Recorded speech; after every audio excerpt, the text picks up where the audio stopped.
What's up, and welcome back to the channel. You are listening to Real Talk. This is Real Talk number 12. Absolutely delighted to be back here again of a beautiful Friday. Very nice day out here today in Ireland. Fantastic weather. Getting a bit colder now. The climate stuff has seemed to have ramped down over the last week, lads. Did you notice that? Did you notice that they're saying a little bit less about the climate now? You've got the Taoiseach. No, it's not the Taoiseach, it's the Taoiseach, I think it is now, that's talking about using a plane to go across to some sort of nonsensical thing in the EU. I thought you were worried about the climate, guys. Just last week, you were saying that you were really worried about the weather. That's weird, isn't it? It's kind of like people are starting to figure out what's going on, and users are just going, do you know what? We're just going to do what we're doing anyway because the people are looking at us doing these things. They don't believe any of it, and we're still going to crack on. We've got now the Green Party. I have to give a massive shout out, by the way, a huge shout out, because it's someone that I haven't shouted out before on the channel, and I should have done, especially with the fact that he's been doing so much good work, and I've actually took one of the videos that he's done before, maybe even one or two of them, and I've been talking about them here on the lives, and certainly did do a video on it. But Anto Boyle, massive shout out to that lad. I don't know if anybody knows who he is, but he's a guy that's gone around recording, particularly leftists, asking them very sensible questions, and these people can't answer them. It's absolutely phenomenal, it is. So he's out there now. He's got a Telegram group, some very interesting questions that he does pose. He's talking about the keto diet that he's doing recently. So I'm always interested in people doing different diets. I've been reading in and looking into the carnivore diet particularly, and that's a pretty interesting one. But I know that that's not what people are here for, listening about diets or anything like that. But it's pretty interesting that when you see the likes of the WHO, for example, and they're posting out pictures and saying to you, hey guys, guess what, the likes of salt is really bad for you. I don't know about you, but after the last couple of years, I'm a bit like, well, whatever you people are saying, I'm probably going to do the opposite of it. That's just the way things are going to go. Meat's bad for me, is it? Okay, that must mean it's absolutely fantastic for me. Eggs, very bad for you. Okay, that obviously means that they're very good for you. Butter, real butter, grass-fed butter, it's obviously really good. And salt. So there you go.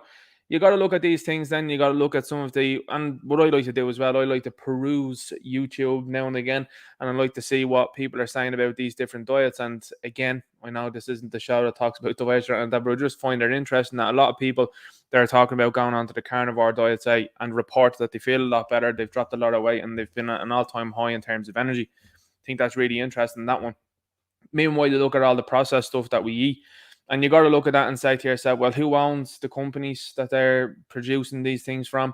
Who also then is benefiting from these things? Why are we eating and consuming so much processed stuff? Why is it marketed to us like this? I mean, you just got to look at the fact of the matter, which is they have actually said that aspartame, now they kept it really quiet, by the way. They said aspartame causes difficulties, and they said is a potential, possible is the word that these people love to use, carcinogen.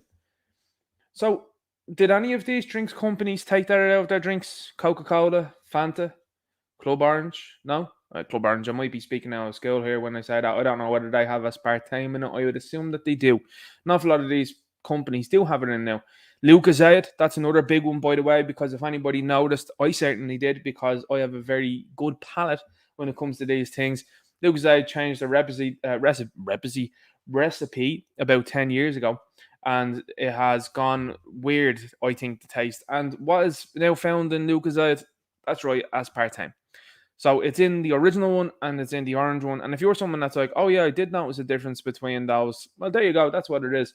So potential possible carcinogen in that there. And are any of these companies worried? Are any of them going to change the formula for it? No, they're not saying anything.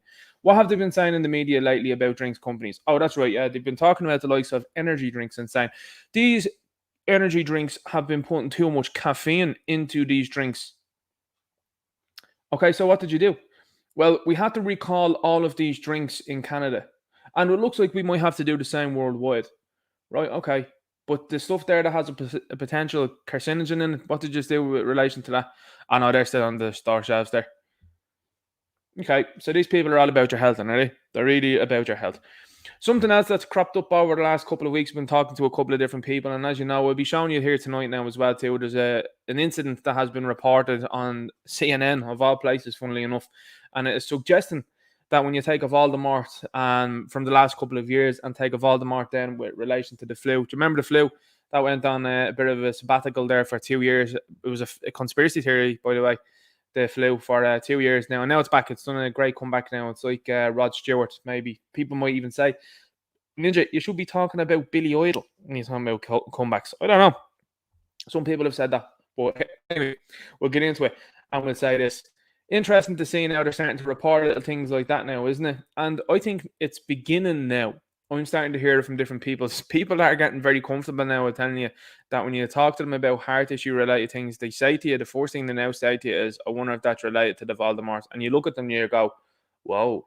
And you can ascertain within a couple of minutes whether they were full in on it or whether they weren't from the beginning. And it's really good to hear about that. I've heard about as well, and this is a first-hand source as well. This source was saying that they have known and certainly do know people now that are having stage 4 brain cancers, and these things are just coming out of nowhere and in quite a close-knit group as such. Now that's very interesting, and you're hearing about all of these different things. You're hearing about aneurysms, you're hearing about these cancers that are just rapid now at the moment, and then you're hearing about other things. I've got an article here tonight now that talks about, and something I was interested in for the last year or so, I've been saying it on the channel, was car collisions, single car collisions, and car collisions in general. And I wonder if that's up. Well, guess what? This conspiracy theory has already been proved right yet again. Weird that one. I think it's very strange when you see the likes of accidents now on the roads are up since last year, 36%, according to one article. I would suggest that it's possibly higher than that, but who knows? Who knows when it comes to these things? Because can you believe the media anymore? Not really. And I would ask people to say, when they see a media article, look at it and say, what are they saying?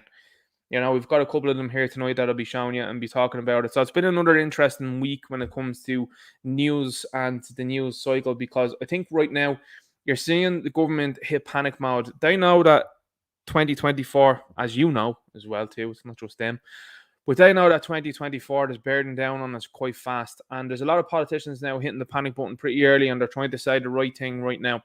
But you have to remember, quick swig there, keep the whistle wet tonight. You have to remember who these people are.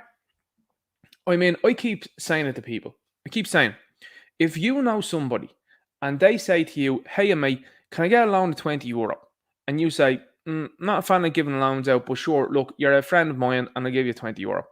And that person goes off then and they spend the €20 on whatever they spent the €20 on.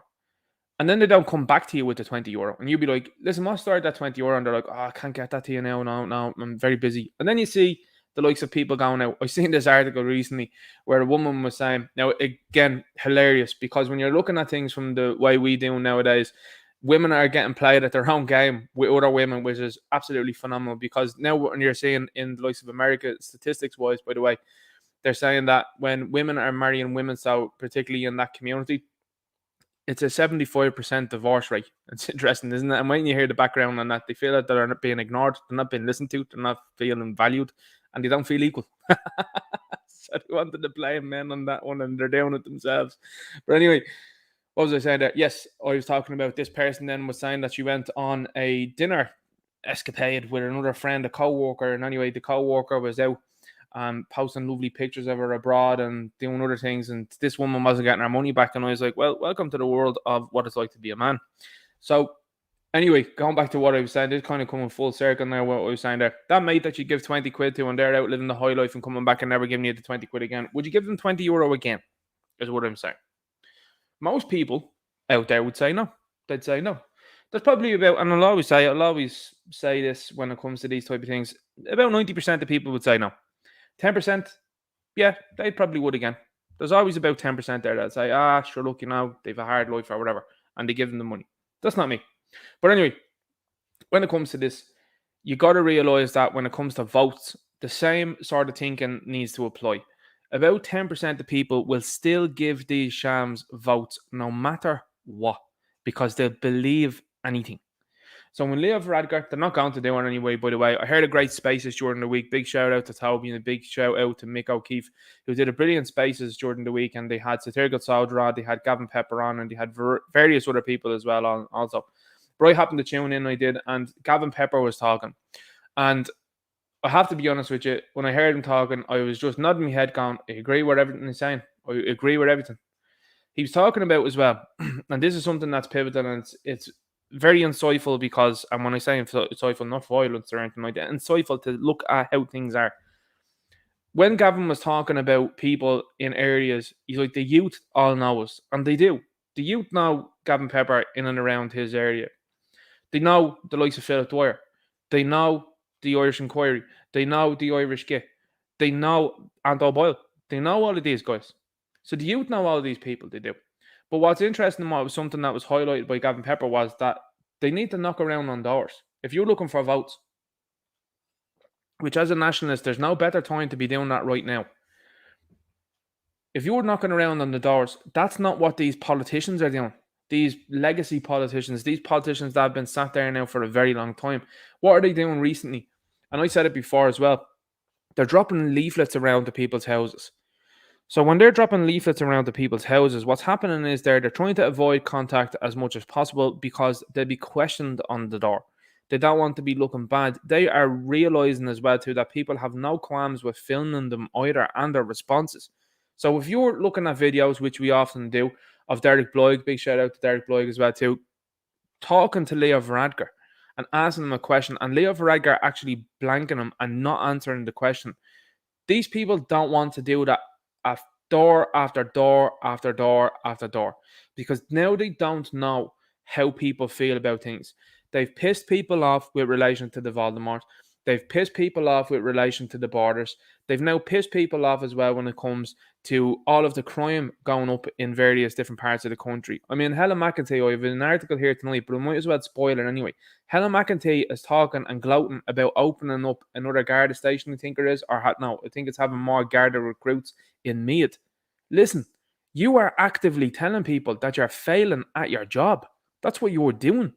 When you're saying that your county needs more Gardaí, you are telling people that your system isn't working.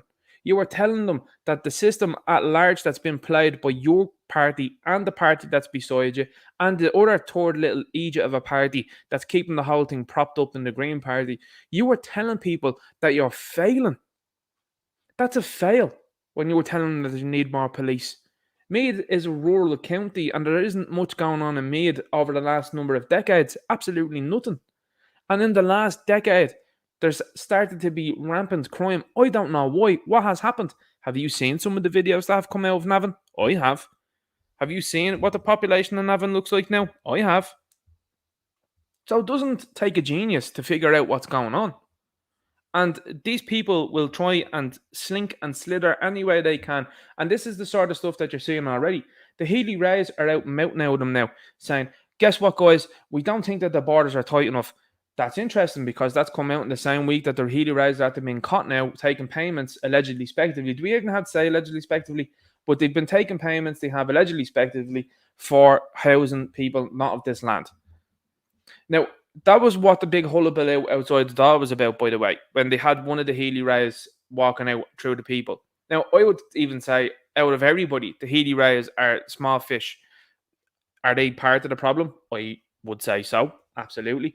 But small fish in consideration when you look at the other politicians that are there. Your Micheál Martins of the world, your Leo Varadkars, your Eamon Ryans, your Mary Lou McDonald's, the Egypt there now running the Social Democrats, Holly Cairns, the thing that's running the Labour Party as well. Is it Ivana Bakic? Is that the one that's running that there? Yeah.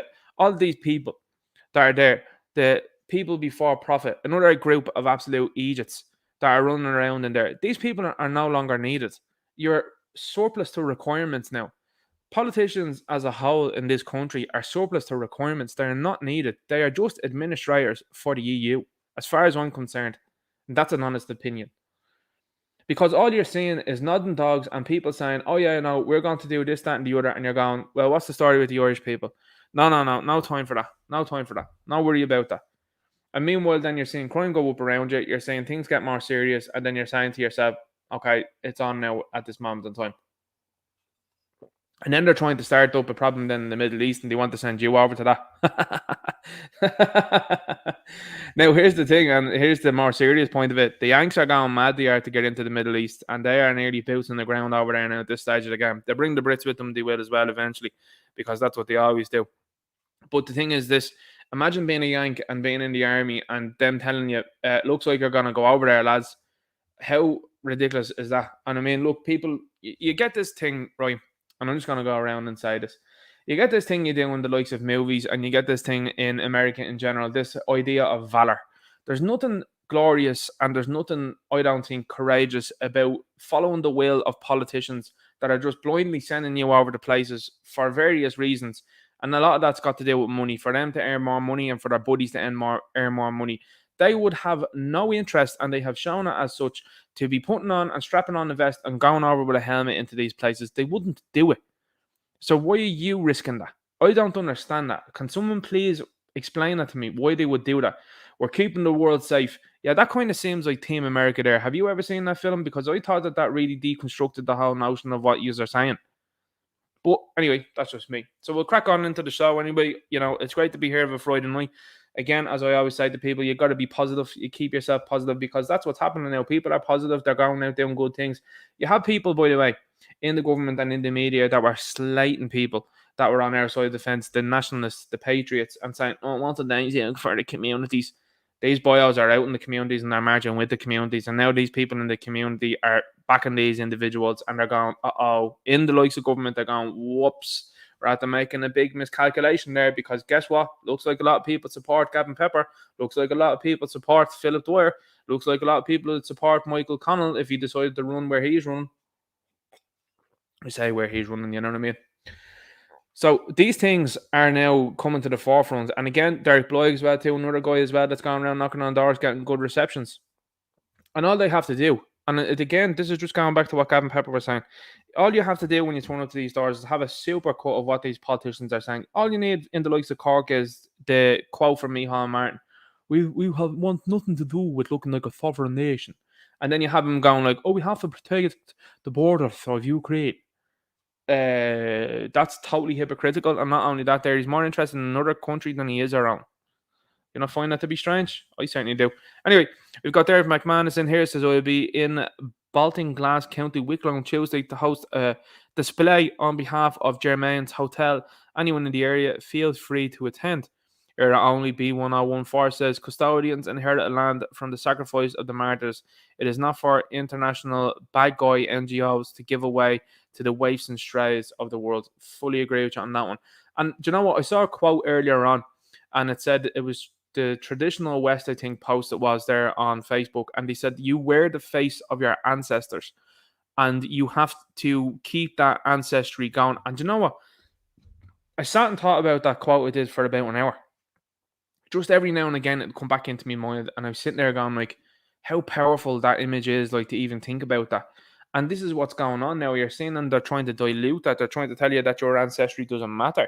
They're trying to tell you now that, and I mean, here's the thing, RTE are pumping out anti-white racist stuff against white Irish people, particularly, in my humble opinion, because they're deciding to give voices to these people that are out there shiting out in this black and Irish nonsense. Absolute codswallop. People that are out there now in this little sector now turning around saying, we don't see enough black faces in the media. That's all you see. That's all you see. All you see in social media and the entertainment sphere now is black faces. They're posting them everywhere. There's a fella that's actually on Twitter, and his whole profile is about Africans in Irish adverts. That's his whole profile. Bill Troy. That's it on Twitter. Unbelievable. Africans in Irish adverts for some reason. And you're looking at it going like that, there's actually an awful lot of them. And when you see the one that I'll show you tonight, it'll actually, to be honest with you, I was looking at it, and it's the first thing in a while that I've been like, this is sponsored, and this has infuriated me. This is absolutely outrageous what they're doing here. And this is what's happening. The strays and waifs of the world, these people that are not doing anything in their own countries, coming across to our country, and then they're trying to tell us how to do things. You've got Hazel Chew out there running around saying, we, you're not Irish, you're Chinese. And then she's having an argument with some Egypt there that's from the Israel ambassador's office or something like that. Anyway, I don't really care, because I couldn't give a rat's what's going on in the Middle East. I won't be going there. No interest. And these people that are like, pick a side, I don't care. I don't care. But what I'll do is I'll point out when one side's doing something and who's behind it, and say, isn't that interesting as well too, when you look at the entertainment industry, the banks, world governments, and various other things like the media, and you go, who's in control of that? Oh, it's you. Oh.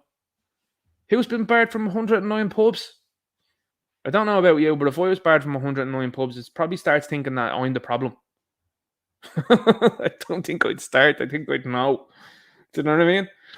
Interesting as well too when they were like, by the way, guys, we're gonna go in there now and we're going to absolutely take over the place there. We're gonna cut off their water. Then what happens? Massive flood. Oh, that's interesting, isn't it? You keep telling people that you're God's chosen people. It doesn't seem to work out for you every single time. That's weird. It's very strange. Things are biblical right now. This is the thing. Things are biblical right now, and you're looking at it from a biblical proportion, and you're going, "Whoa, whoa." Jonathan Ross sends a super sticker, much appreciated. Nice one. So we'll jump into the chat here before we get into the remainder of what's going on here tonight. We'll jump in and see what's happening. Irish Reds in here, Ninja Night. Good evening, brother. Rabbit. The fireworks are going off outside the gaff. Local kids are competing with the strip. I can't beat the Irish humour, sure you can't. Ninja Night is going to be an interesting stream with all that's happened this week. Trying to condense it is the hard part, I have to be honest with you, I really do. And then trying to, like, with all the clown world stuff that you see, trying to put in the stuff that's going on, like, financial wise. Like, they're out there now telling you, inflation is down to 3.5%. Do you know why inflation is up? Why? Because you told us it was to do with that blue and yellow country that doesn't give us nothing. And you were shite now yous about that. And now because that little narrative is after going away and nobody finds that interesting anymore, you've started up a new narrative. And now this would be the other reason, oh, guess what, guys, there is a currency problem right now. Yeah, I'm sure there is. It's all you people running it anyway. So, I mean, that's the thing. You're just trying to keep people down. That's all it's about. And Lloyd Jones says, even the politicians admit Ireland is full. Welcome to the Ninja Night Halloween Spectacular, complete with pumpkin. No pumpkin knocking around here. Fergus Power's in here. The powerful Fergus Power. Ninja Night, evening, brother, and all you beautiful patriots, wishing you all a very blessed weekend. Public order filled punch one of our lads in the face last night for nothing at SIAC. I hope that's recorded, is all I'd say, and I hope that that's reported, because that's just the way to go about it, you know. And the thing is, I don't know the ins and outs of things like that, so I don't know. But I would, if it was me, I'd probably document it. If that's possible, and let people know. Just keep them in the know is what I would say. And that's the thing that all you can do with these things, because things are starting to get worse now. And what's going to end up happening, and this is the thing, you've got a lot of people there that are in uniform, and you've got a lot of people that are coming through the training centre now in uniform. Not all of them make it, by the way. A lot of them look at what's going on, probably develop a conscience and go, it's not going to be me. Anyway, allegedly, respectively. So you're going to see these people now having to deal with all this stuff pretty soon. And I don't know about you, but some of it I'm just going to be like, well, I might sit back and have a look at this one. Because I know what the county offices are saying in the likes of America, in these blue run states, they're all panicked. They're all like, oh, and an all-time low in terms of people that are wanting to do this job. I'm sure you are. And there's a very good reason for that. Endline justice initially at the election doorstep. Number one issue to mention should be immigration and deportation. Yeah, I'd also say the banks as well too. The banks are a big problem, lads. People here slagging me in the chat saying he'd be live at 8:15. Ye of little faith. Are you sure it's just fish? I can't read out the rest of them. Evening Patriots, we've got that there now from, who is that there? We'd see now. Steve Dixon, welcome. Good to see you here. Humans 8 says, evening Ninja and chat. Jennifer says, hello everyone, hand pink waving. And the line job says, Ninja Night State Services on Twitter should not be blocking citizens. No, neither should politicians. But, you know, if the likes of Elon Musk starts getting the finger out and starts making that block button go away, it's going to be big issues for them. Because then again, it leads to an awful lot of content, you know what I mean, as well, too, to show people, hey, look what's going on. You know, that's why the likes of people interacting with these politicians in the real world is very important, like the Sinn Féin video, like even that video I did the other day. I mean, the videos are crossing 1,000 views, which is great, and I'm really happy with that. And I mean, the Marie Keaton Foundation, when I told you about that here, I think it was the last week or the week before, and I was like, look at what's going on over here, and people are responding to that. They're like, holy moly. And that's just little red pills that are just being given out, and people are going, yep, okay, that's interesting. So good response to it is all I'll say. Let's keep going. Irish Red says, Ninja Night, welcome back in the room, and you're talking about too much caffeine as I have a coffee in my hand. Listen, a lot of people don't know how bad caffeine is for you. They really don't. And, you know, it's something that we do ingest, obviously, and then we do have in an awful lot of things, but there's a lot of benefits when you're not on it. And again, it's a very, very addictive thing. And it's in everything. I mean, it's in an awful lot of things. You'll be actually surprised. It's in even chocolate. It's in milk chocolate. Anyway, we're getting off into a tangent here. Dark Man says, I've met Phil Dwyer and the Irish Get both great fellas, but I'm taller than both of them. I don't know how that's relevant. I really don't. But fair play anyway for meeting the lads. The lads are good lads, they are. Let's have a look now. Frank Barnes says, I'm young enough to be a 50-year-old recruit, too old to be a 35-year-old recruit. Yeah, I saw that as well recently. They wanted to push that 50-year-old recruits there into the Gardaí. Why is that there? Well, that's because for the fellas that are arriving from New Delhi and all that they can come in and go, I'll be a guard, yeah, no problem there. This is the thing. This is the plan. This is the idea. Third man says that's 3 allegedly speculatively already, folks. That's at 20 past 8. That's only a couple of minutes ago there. So yeah, that's close. I'm getting close to there now. We'll jump into the stuff now in Mo. Just give me a check. And yeah, we're all good. So I'll jump into Gab and I'll show you what's happening over there. Some of the stuff that I've saved during the week and I've pushed it up onto this here. The Gab's a great tool, as I keep saying to people. You're able to say what you want. It's great to see so many people involved with Gab as well. I'm not seeing Dave Cullen as well too, is over in Gab. That's really good. Very positive. He's doing more reviews as well too recently when it comes to the MCU and that. I'd actually love to chat to Dave Cullen. That'd be a good live, you know. And again, you could talk about Ireland, you could talk about the various entertainment industry issues that are going on there, and it's great to talk to someone that knows about what's going on. And people might say it to me, and they always do.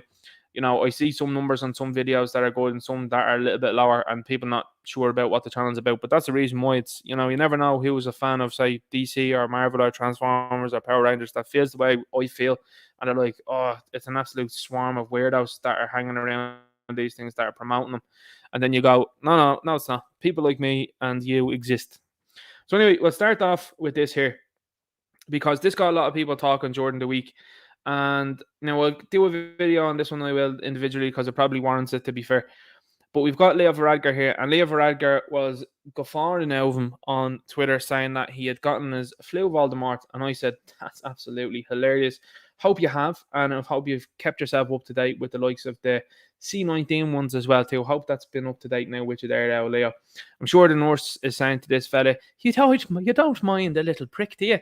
And Leo Varadkar would say, you know, it's funny that you say that because it's actually my nickname, and I love myself. So being called a little prick is it's a great honor.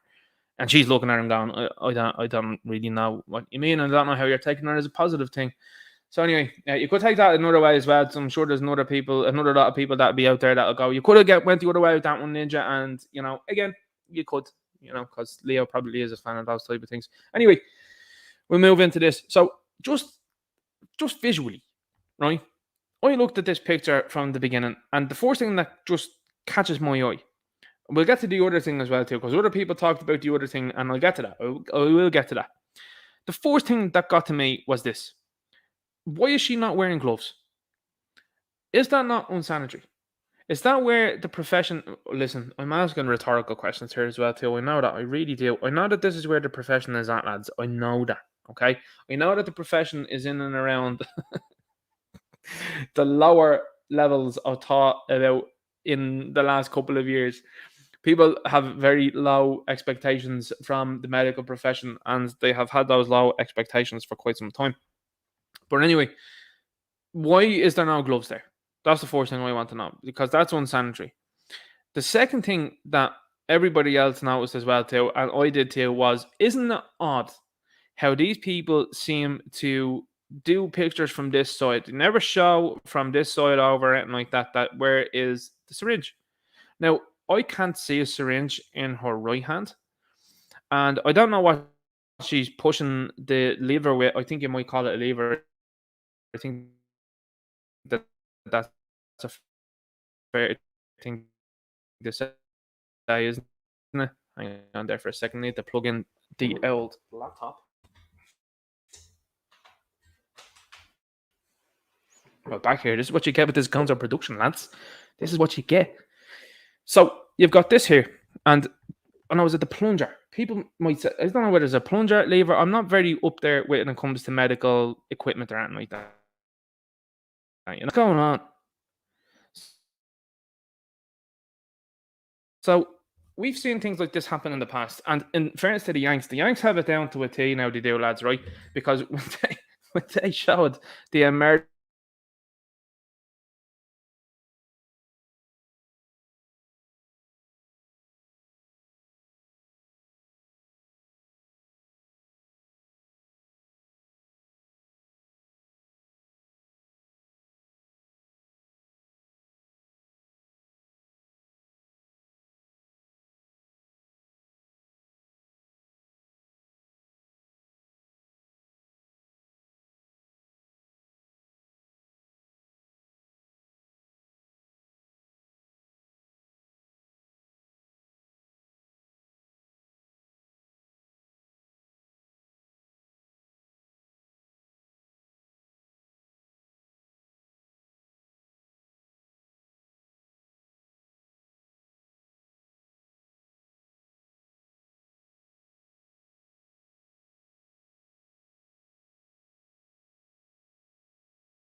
Lad, shout out to Derek McManus. Derek McManus just hit me up and was like, your sound's gone. Thanks.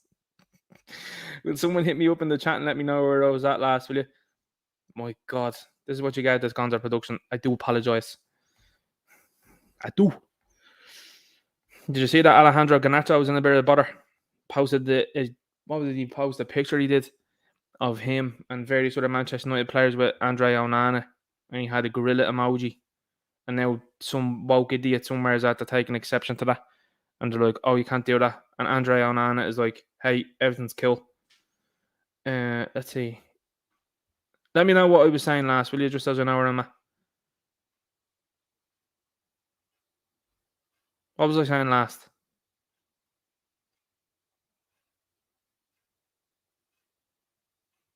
This is the cost of running your own production. You're right there, John.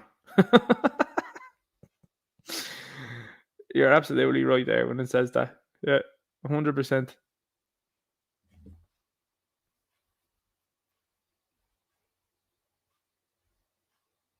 Now, let me see. Someone let me know what I was saying last there so they can get... Yeah, cool. Right, we're good. Right, we know what's going on. Derek, thanks very much for letting me know. There's other people, there's like 5 people had to drop a note since then. They were like, what's going on here? Done with this clown show. You're right. But anyway, we look at this here, and I was going to mention rugby as well too. We'll mention rugby in a few minutes as well. I'll tell you about that now in a moment. From the guy that absolutely detests rugby, I will tell you about it in a couple of minutes because it's relative. So let's have a look. I'm just pulling up the chat now here as well too on another device. Just make sure everything's cool.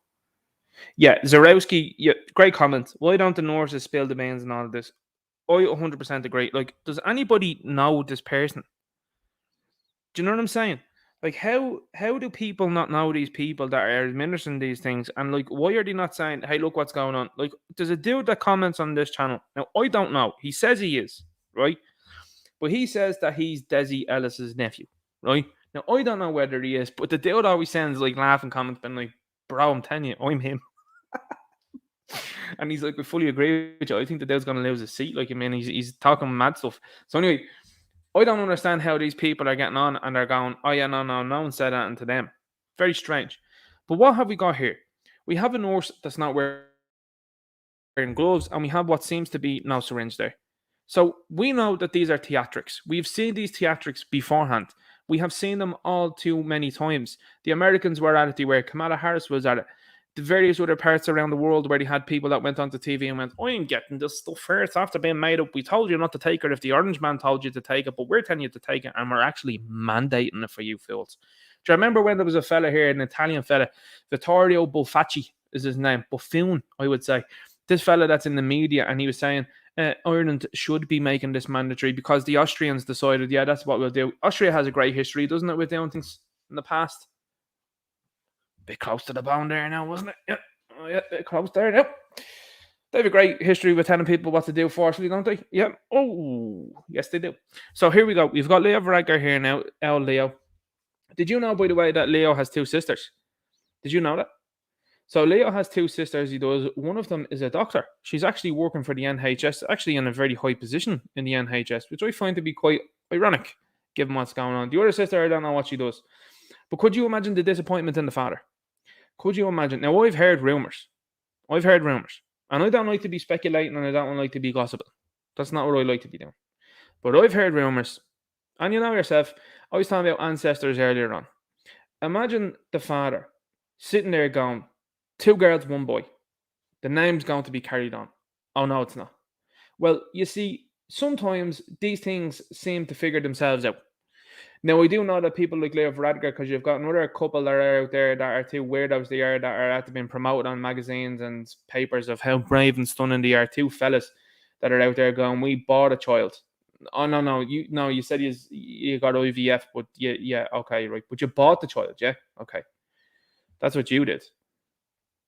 You know? So, I don't know about you, but certainly I think that that's very strange. And I think the fact that an awful lot of these weirdos then that are raising these children want to then indoctrinate them into what they're doing. And then there's been some cases where there's been some very severe issues with these people, and mostly in America now. Obviously, you can hear and see the reports there. Infuriating reports is what I would say, because anybody that has a shred of morality and honesty and integrity in them absolutely looks at those reports and thinks to themselves, wish John Wick was real. I wish John Wick was real. So anyway, moving back to this here. You've got a phantom syringe, it seems here. Nobody seems to be able to see it. Weird, that one.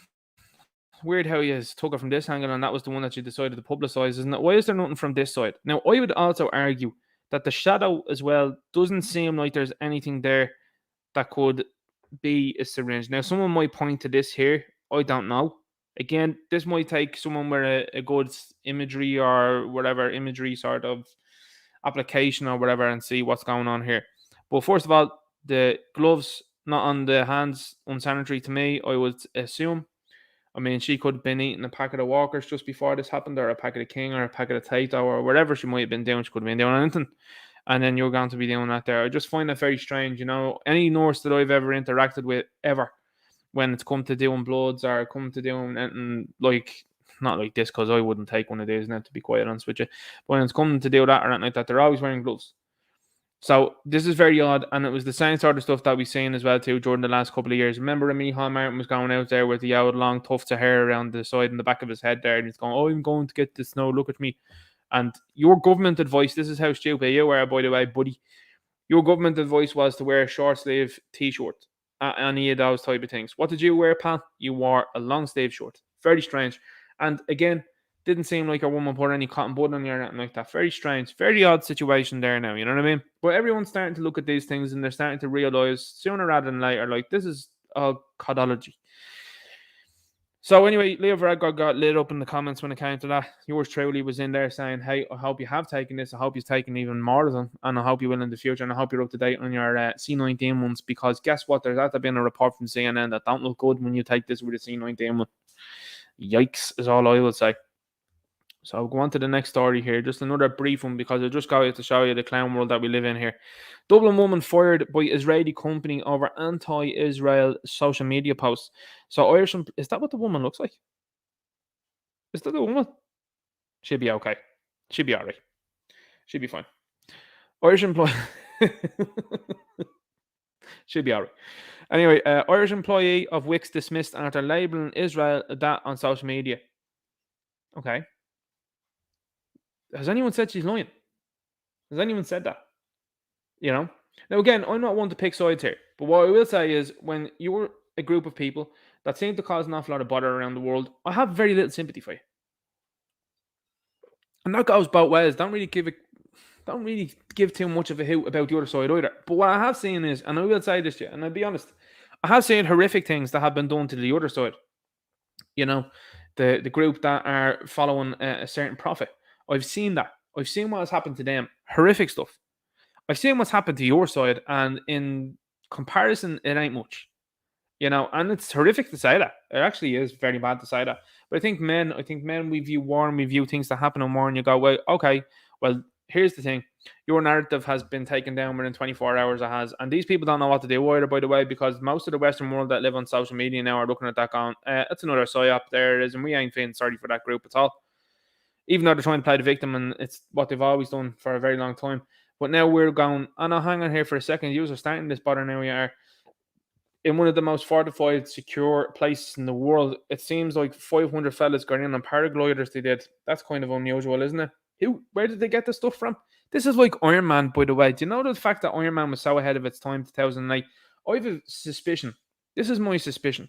I think Disney bought Marvel because what was happening with Marvel in the early movies, if you notice it now, and this is something I'm sure, and again, I'd say I'd love to talk about it with Dave Cullen, you see a real criticism, and this is why I weave entertainment into these things. You see a real criticism of the certain complex that we like to be talking about through the eyes of Tony Stark, and it carries on to Iron Man 2, but that's when Disney bought when they bought Marvel,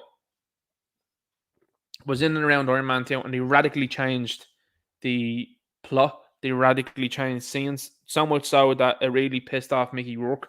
Mickey Rourke was like, I did a whole thing of studying to be Vanko, and what I did in the movie wasn't represented on screen. And I looked a little bit more into it, and I saw it, and they were like, well, Vanko was a Russian guy to feel sorry for.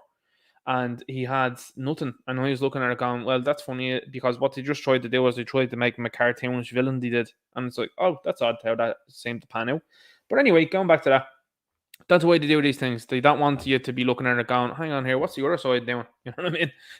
What are your own people doing when it comes to these things? But anyway, you have a woman sacked here now by the company. And again, if that's the woman, she'd be alright. She'd do fine. She's a looker if that's the one, you know. Again, allegedly speculative because you never know these days. But anyway, moving on. You have Micheál Martin coming out, and I couldn't believe it. In the last week, he was talking about how people have a right to free speech. This is a free speech country with democracy. And I was like looking, and I said, lads, I'm going to do a video on this one. The irony in this clown telling people that this is a free speech and democratic place when he literally did the complete opposite for the last number of years. Literally did the opposite. You can't go to a gym, a cinema, a pub, a restaurant without taking one of these things that are experiments. And if you aren't going to take it, well, then you know what's going to happen. Then you're going to be shunned in society. You're going to have all of the media attacking you people.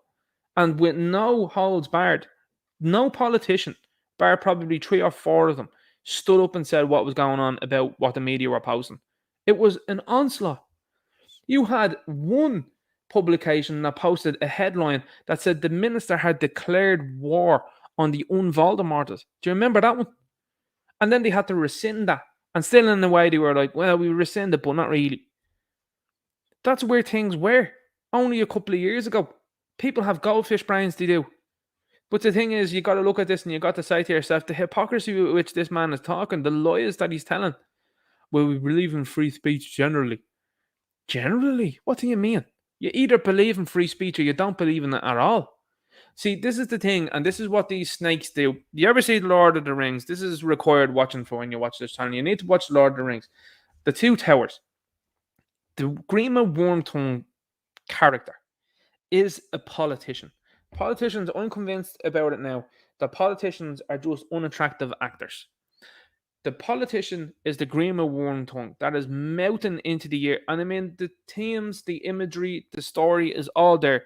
The Grima Wormtongue is melting into the ear of King Theoden, and King Theoden becomes very unwell, doesn't care about his family, doesn't care about his kingdom, doesn't care about how he appears, hasn't stood up, doesn't grab hold of the sword or nothing until Gandalf comes in and sorts things out, along with part of the fellowship in Aragorn, Legolas, and Gimli. It only gets sorted out then. And Grima Wormtongue is banished. And guess what? Rohan has a resurgence. Everything is cool. And then they come in to end up winning the day in the Two Towers, which ends up moving on. Spoiler alert there when it comes to that. But I'm sure you've seen the memes. I'm sure you've seen clips and all that. Do you know what I'm saying? So politicians are the Grima Wormtongue of society. And you are currently, if you're a normie, you are currently King Theoden. And we are Gandalf, Aragorn, Legolas, and Gimli. That's what we are. Because you're walking into these places that are not very positive towards you, and you'll go, here's the story. Here's the real situation. So Micheál Martin coming out and saying that this is a shame and giving out about this is absolute codswallop, and it's total pandering it is, because these people are all playing both sides of the fence. You've got Irish politicians that are here that are taking stands with one place they are. Paddy Cosgrave's Web Summit CEO position is now over. He's actually resigned as that there because a lot of the places decided to pull out. Has anyone heard about or read into the history of the company Siemens? People have been making jokes in the chat now. They will. Like, Ninja, we know all about that. But anyway, you got these companies now that are going, oh, guess what, guys? We're not going to this. You got Gillian Anderson. Gillian Anderson pulled out of the Web Summit. Who? Oh, yeah, that's the chick that's from X-Files, isn't it? Nobody hasn't cared about that woman in a hot minute. Nobody cares. What's that got to do with it? LL Cool J said he's not going to that, lads. Okay, again, who was he? He had one hit record, I think, in 2002. And that's about it. Why is people bothered, or why are people bothered about them? You see, it's part of what went on over the last couple of months. What they are trying to do is they're trying to cripple these places financially. And what they are doing and what they are showing is you criticize one place that is uncriticizable. I don't think that's a word, I just made that up. But they're telling you in unison now. The mask is fully off, by the way. Like, everyone knows now, especially if you're in the online world, and this is where you got to let people know in the real world as to what's going on, because the mask is fully off now when it comes to these things. They are telling you they run the entertainment industry. They are telling you that they run the banks. They are telling you that they run these social media and indeed Silicon Valley platforms and search engines. Like, Brave is a much better search engine than what you get on Google, because Brave actually tells you what's going on.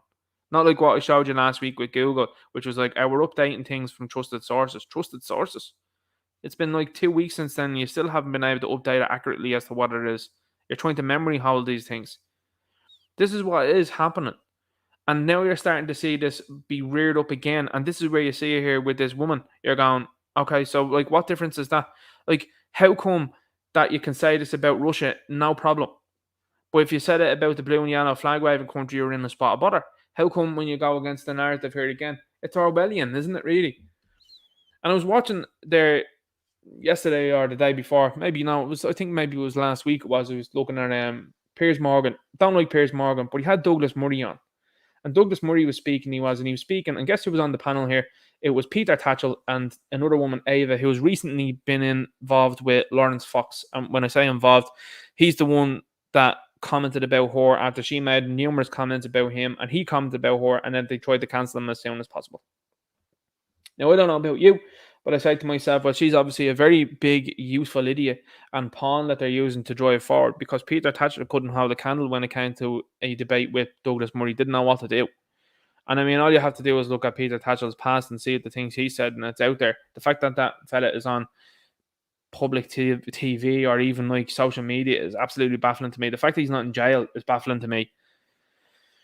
But it's again another instance of groupthink. You can't say anything about us. Now, people would say, well, look, it was unwise to take that stance given the fact that you work for a company that's based out of this place.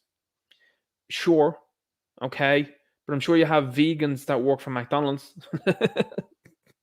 Legislatively on that one, you probably don't. But like, at the end of the day, this is Ireland, and you've decided to do that. So it'll be interesting to see what way this shakes out. It will be interesting to see. She might end up being a creator, content creator somewhere else. You know what I'm saying? Allegedly, speculatively. I wouldn't recommend that there to that woman. I seriously wouldn't. Can't do it. It's lucrative, but that's why it's lucrative.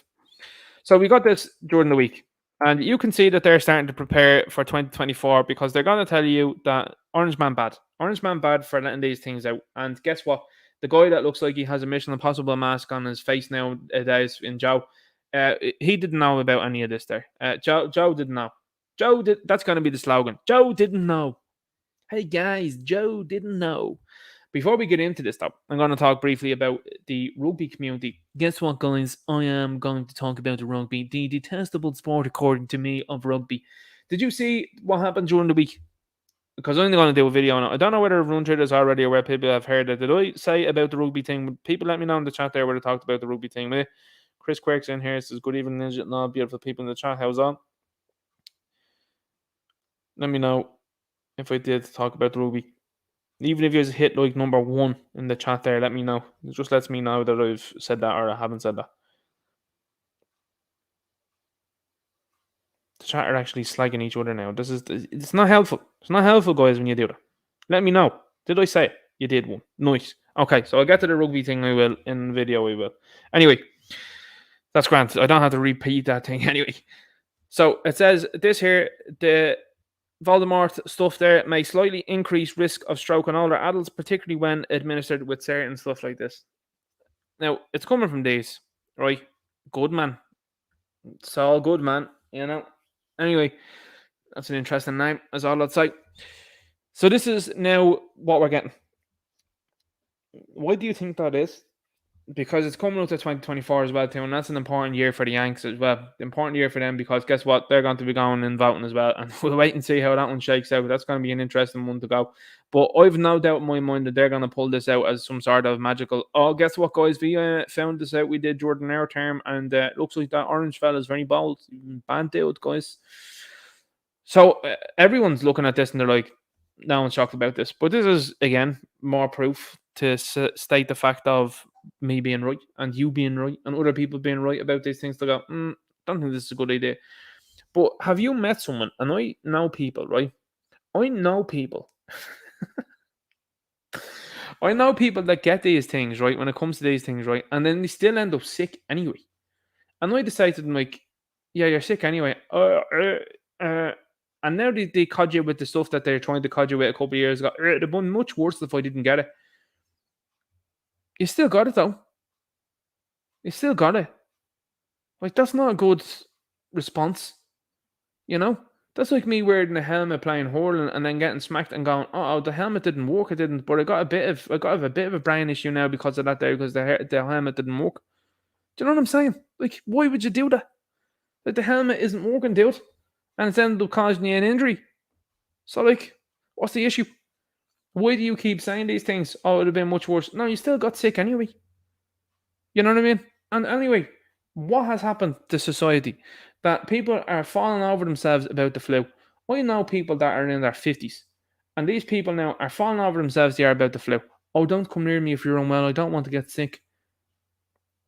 Nobody enjoys being sick, but it's part and parcel of life, isn't it? So, like, you got to look at these things and say to yourself, this is how warped they've made people over the last couple of years. And now you're looking at situations like this, and there's people that will look at articles like that and they'll go, I'll still get them anyway. This is how ridiculous people are. I mean, it's amazing. The last couple of, I don't know about you, but certainly I know this might seem a bit of a downer or something like that, but sometimes I stand in a room or I stand in places like that and I look around and I say to myself, I wonder how many of these people know what's going on. Do you do that? I do. There'll be people in the chat now that'll go, yeah, no, I definitely do that. That happens to me, I'd say, probably once every 2 weeks, where I'll stand somewhere and just look around and I'll be like, I wonder how many of these people know what's going on. I don't know.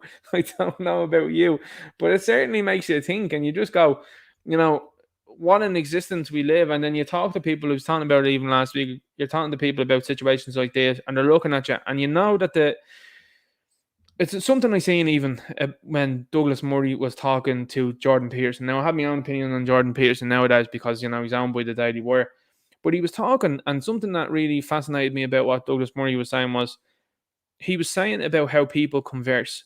And he said, isn't it amazing, he says, how I'll debate, he says, with these people on the left hand side. Well, I don't think he used the word left hand side. I think he just said these people on the opposition, on the opposite side, to really make it clear there.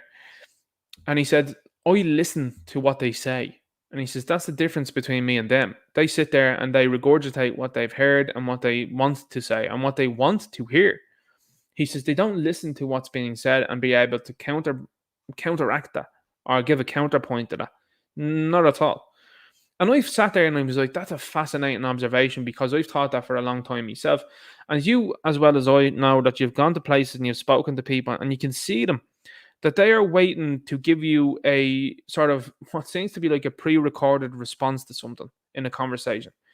I feel like I'm the type of person that could converse about pretty much anything at any time. And if I don't know something, I'll actually own up and say to you, I don't know about that. I don't understand about that. And I need to know more. Can you tell me more? If you're in a position that knows more than I do, I will say, listen, you need to tell me about that because I don't know.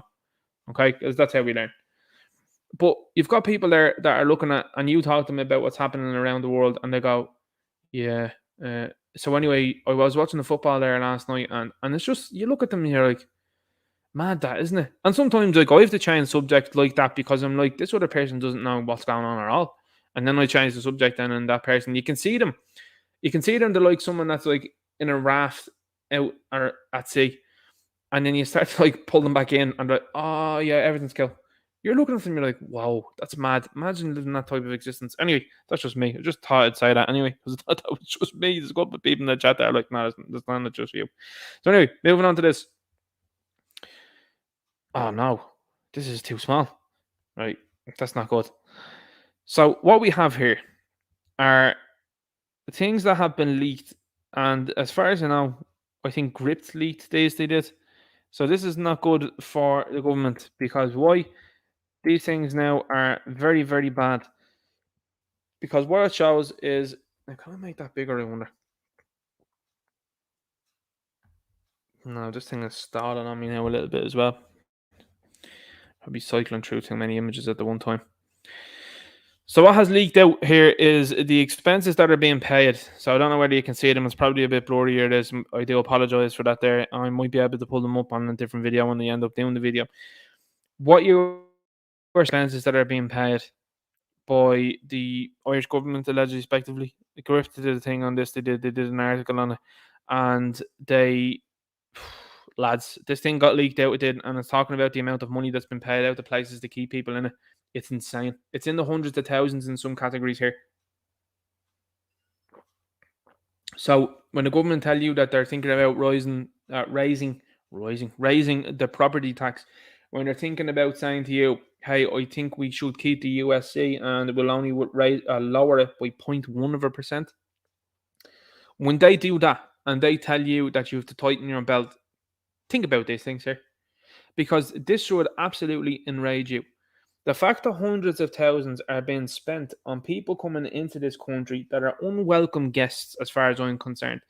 And if anybody that's out there that's a humanitarian, that is refugees welcome, are you housing any of these people?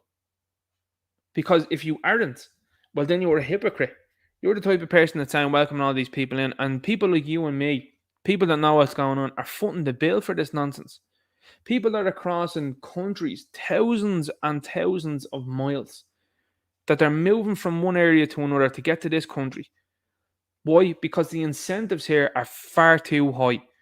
Look at the amount of Roma that are in this country. People that are going around doing nothing. People that actively would tell you they have no jobs.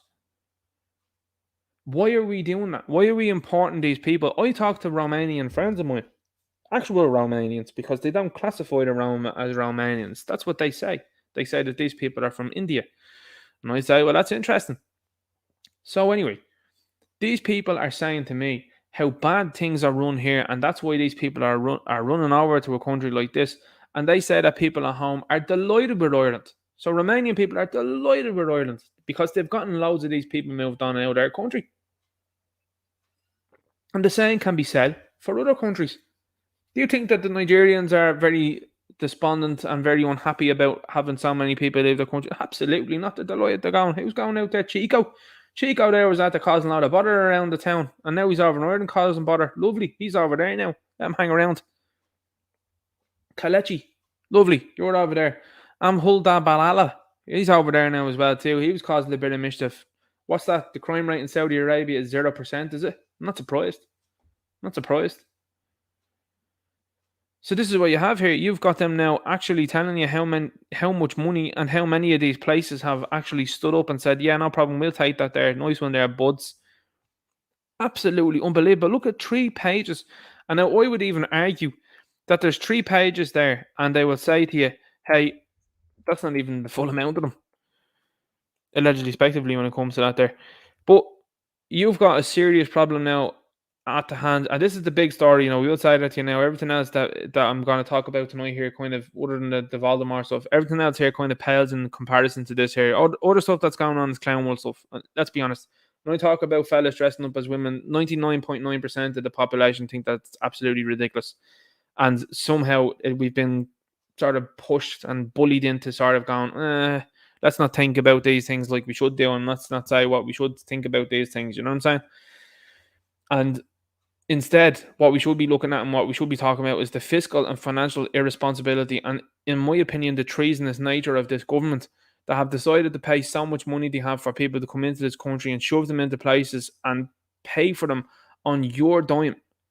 And then in this next point, say to you, by the way, in that budget, lads, do you know what we're going to do? We're going to raise the prices of this. We're going to raise that. We're going to take this. We're going to take that. You have mortgages from banks that are out of hands now. They're going up to 6 and 7%. This is what they're attempting.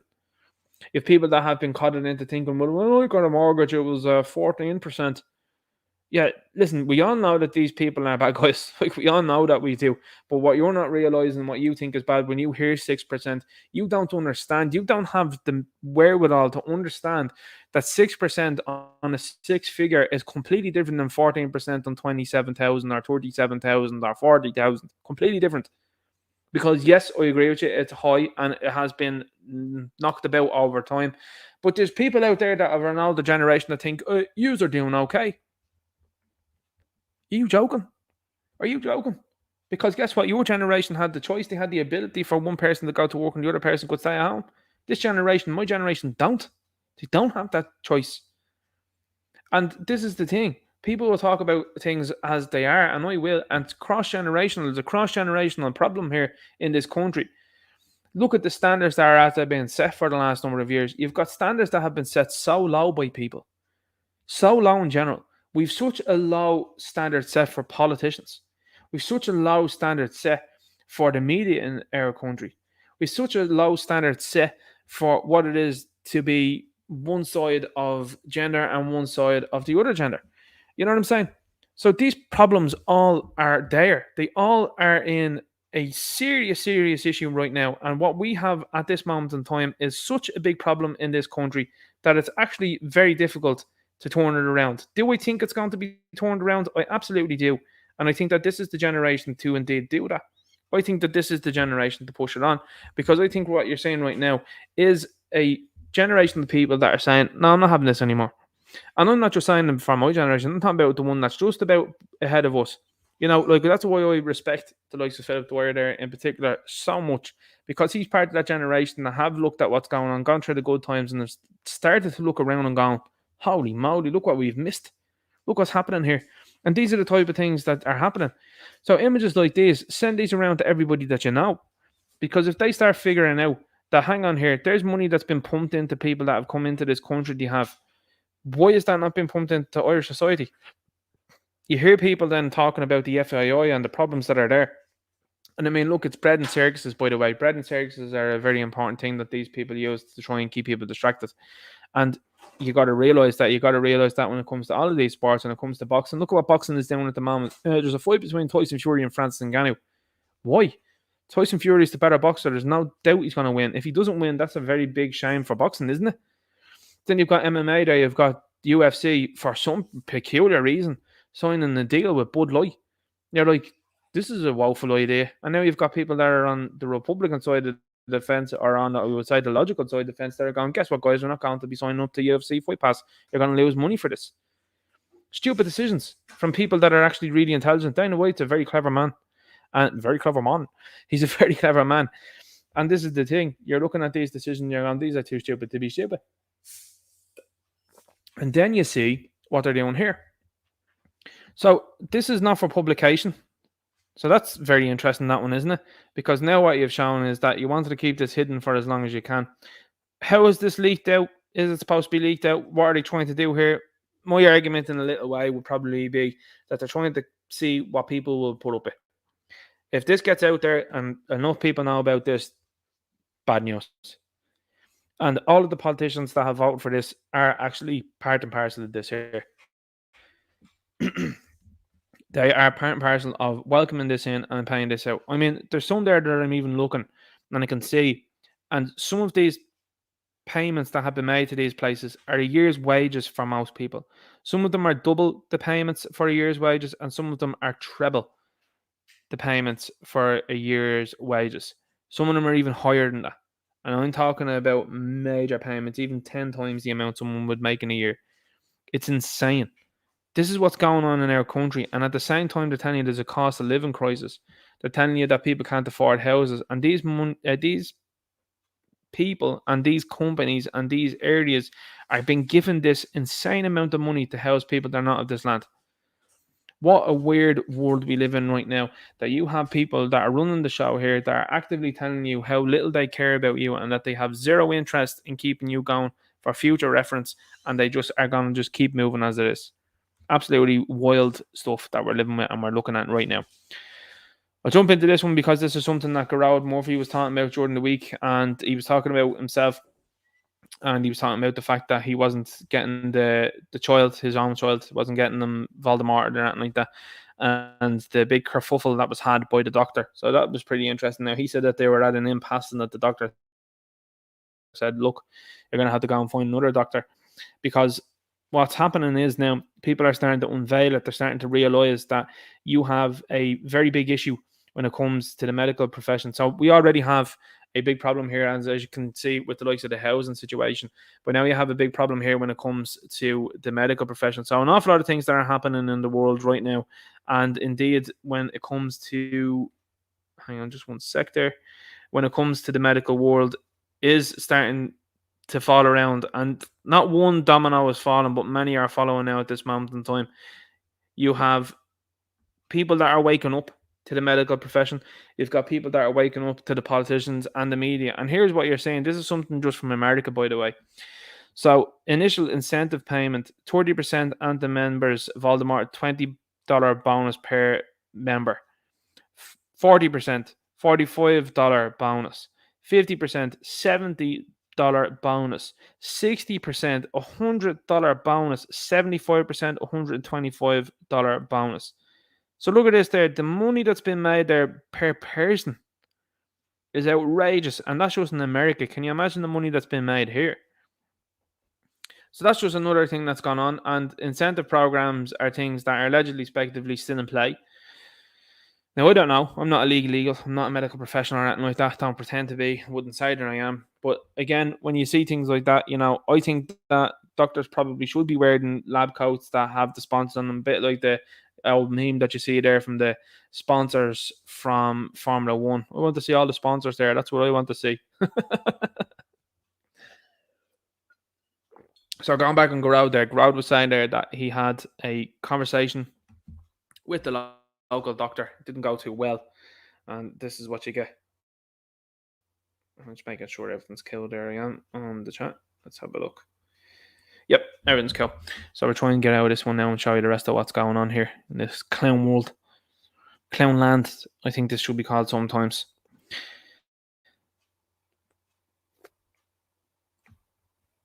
We're slowing down here again tonight. We are. This is great. Now we're back out here. I don't know why that does that. I used to do that. I used to just put you straight back to where you were. That's kind of annoying, that is. Gab is in the process of creating an Amazon alternative, enabling people to support businesses. Well, that's exactly what everyone needs to be doing. Part of that economy. Not giving your money to these things. Like, I seen a video done by Dave Cullen earlier on, and I understand. Listen, I get it. He was talking about the Marvels, and he was saying, "Yeah, I'm gonna go and see it." And he said, "Look, I'm gonna put it up. I'm gonna do a review, so you don't have to." I appreciate that. I understand that. But in the same token, I'm like, I know people would say, "Ninja, it's a tenner, or it's €15, or it's €20, and that's it." And someone comes out, and it's going to dissuade a lot of people from going to see that movie. I hear you on that one. I understand. But in the same token, I'm a bit like, I know that I'm part and parcel as well too. Sometimes I watch stuff and I go, "That's absolutely terrible," like The Mandalorian and that. But sometimes I don't get it. Like, I personally wouldn't go to the cinema to see any of these things. It's just me.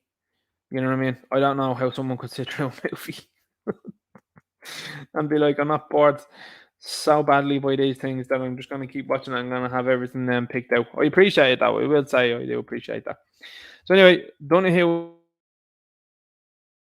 hint Irish contribution to EU budget will grow. Minister for Public Expenditure Pascal Donahue has said Ireland is now one of the largest net contributors per capita to the EU budget and hinted that the contribution will grow. That's a negative. How is that a positive? You see, this is what's happening in our beautiful country. You have fiscal and financial irresponsibility and stupidity that is happening hand over fist. They can't wait. And they can't believe that they're able to tell you that they are doing things like this. They can't believe this. They can't believe the fact that they're able to say to you, "Hey guys, guess what? We're going to send even more money to the EU." The same EU that people don't want any part of. The same EU that people are saying, "Yo, guess what's going on here? These people are fishing in waters there, and fishermen are going out there and are having a big issue there with regards to it." Unbelievable, isn't it? Letitia Logan Marvel movies is for children. But that's the point, Letitia. You've made a great comment there and you've hit the nail on the head. And that's why it's important that people do, I would say, not that I would go and see a movie or anything like that, especially one that I disagree with, like Captain Marvel and the Marvels and all that sort of nonsense. But like, it is important that Dave Cullen and the people like him there out there exist, because they are people that are going to see this nonsense and they're saying, "Look at what's happening over here. Look what's happening with this nonsense." I think we've slowed down again there. I can just see the icon just frozen. Yeah, we're good now. We're back. So you got to see these things for what they are. Hang on there, I'm not seeing a good comment. Billy the Kid says, to be honest, I'm sick of the guys on the internet complaining about new films, almost like begging for better propaganda. Get over it. They're not going to make a good Star Wars film, so what? I hear you. I hear you on that one there. I understand that one. I do think that the alternative is to make your own stuff. You know, like I'm looking at, say, Eric July, and he's making his own stuff with the Rippaverse, and I think that that's the way to go. I see Ethan Van Sciver making Cyberfrog. I think that's the way to go. I've seen an independent toy maker like Bobby Valla with Action Force. Seeing him do what he's doing. You're seeing the likes of Sparrow Toys there or Animal Warriors of the Kingdom. I'm like, happy to support these people. You know what I mean? Happy to support these things. The minute they go woke, though, I'm like, I'm out. I'm not interested in that. Don't want to be supporting that if it's woke. No interest. But I'm happy to take money away from other companies and give it to them. You know. Now listen, I will say that, and I will also say that Hasbro and stuff like that still have yours truly. They do a little bit with the likes of Transformers and GI Joe and Power Rangers that put on ice, but they do have you with Transformers and GI Joe. But anyway, getting back to this here, you've got people out there in politics now actively telling you there's a living crisis, guys, constant living crisis. And then they're like, yeah, by the way, guys, we're going to send more money to the EU. Boy. As a matter of fact, Ireland shouldn't be in the EU. I don't see any net positive for us from the EU. Do you remember when the positive that they were trying to give you a while ago was it will make Ireland diverse? Yeah, that's not worked out. That hasn't worked out. And forgive me for asking, but if you're a European member, is that correct? Is that's how they're supposed to travel freely around the place, is it? Yeah. Oh yeah, it is, yeah. Well then how are so many Indians, Asians, South Americans, and Africans here? They're not part of Europe. How are they all still here? How are they all here? How did they get here? Why are they here? They're coming from countries that have vast populations. I don't know about you, but this seems like a bad idea. Just saw this earlier on. South Dublin County Council, South Dublin County Councillor announces heavy hearted, heavy is right. I just thought I'd pull that out there. Social Democrat politician. More chins than a Chinese phone book. It looks like the blob from Marvel's X-Men. No? Like, and people are going, that's terrible, Ninja. This person is a politician and is obviously doing very well. Social Democrat. Yeah, right. But why are they resigning from the role? That's what they'll say to you. Oh, the guys that are out there saying resigning, why are they saying that? Why should you resign from the role? What's the story with that? Is it because the likes of Rod Farnham and Sue Temple are they going to become very unhappy in the future? I'm sure they will be. I'm sure they will be unhappy with what's going on over there, and then they're starting to point the finger at politicians, and rightfully so. Government lease private jet to get Taoiseach to European Council meeting as alternatives grounded. This is what I said earlier on. The Learjet and the Aircore PC-12 plane, which are usually used by governments, are both out of action. I said, okay, that's grand. So the climate nonsense is out of action and it's forgotten about for the time being. Lovely stuff there. And there you go. That's what they're saying. AIB admits IT error exposed some business accounts to risk. this is gone by the way, and it's like under the radar. AIB has admitted a vulnerability in its online business banking systems allowed unauthorized users into protected accounts where they could have browse users' information and reset payment details. That's a big deal. That's a big deal. Now, here's the thing, and these things all happen for a reason. I believe that the banks are testing out who's noticing what. And the last time we had an issue we did with the banks was, remember when they get the Bank of Ireland crew 10, what was it, €1,000 each? People were lining up at ATMs and they were withdrawing €1,000 and they didn't even have €1,000 in the accounts. The Gardaí, funnily enough, were really quickly deployed to bank links. Isn't that weird, isn't it? Who sent them there? Why did they go there? And now what Bank of Ireland are doing is they're sending out people letters and they're going, use always €1,000. So everybody knew that was going to happen, by the way. Anyone that I knew that was going down there, allegedly speculated, I didn't know anybody, is what I would say. But anybody that I would say had an inkling of going down, I was like, I wouldn't do that if I was you. It's stupid. Now, again, like I said, I don't know whether they did or didn't. I don't know. I genuinely don't know. But I told people, I was like, I wouldn't go down and do that now. That's silly stuff that is, because you're going to be caught out at some stage here. Because this is what they do. I mean, they have all on file and receipts in your card and everything like that when it's made that withdrawal. So, to me, I think these banks are setting up something. And are they going towards the digital economy? Well, they're trying to push for it. There's a couple of places now around the country that are asking for you to pay in cash around there. I think that's a positive there. It is. But guess what's lurking around the corner? And this is what I'll always say to you as well, too. You've got to be watching what these people are doing and what they're saying. Recently, they made an article. When I say they made an article, the mainstream media made lamestream media, I should say, made an article and said that the banks were pondering. This is how bad things are, by the way, boys. The banks were pondering making it a charge for you to be able to withdraw your money. Because guess what's going on? There's more people now withdrawing their money. Some people are withdrawing their full pay packet. And then they're going, okay, I'm taking that money out, I am, and I'm going to do whatever I want on it. And the bank ring them up and they get all happy about that and say, what are you doing with the money? And they go, sure, this is our money. Like, what are you talking about? Get away from me. And the banks hound them then as well again then to say, why are you repeatedly taking money out? It's your money. But see, they want you to be able to look at a digital version of that. They want to see you being able to look at your account. And a lot of people do it. Oh, yeah, I have €200 in the account. No. What you have are 3 digits on your computer. That's what you have. And what we have been led to buy as well too, we do an awful lot of online purchases. It's all a digital transaction. Ones and zeros, not that stuff that means nothing. Whereas the cash does mean something. And that's why they are very frightful from losing that. And that's why they're talking about putting charges on that. They're panicked. And they're doing things like this, I think, now to try and say to people, guess what, guys? The IT side of it, it's very difficult. I think this is what's going to happen. Let's Nostradamus this bad boy. I think in the next, what would we say, 2 to 5 years, I think what we'll see is we'll start seeing them say, it's too difficult and we're too understaffed to be able to engage in physical currency and digital currency and digital IT problems. And I think that they are going to try as best they can to shut down the physical currency. I think they're going to try and say, listen, guys, and they'll come at it with an angle that's trying to look caring about you, but they don't care about you at all. Guys, we're going to pump all of our resources into our IT department to make sure this never happens again and that your money is safe. But on the flip side, we are going to have to shut down bank links permanently and we are not going to be able to let you withdraw that. This is how they can do it.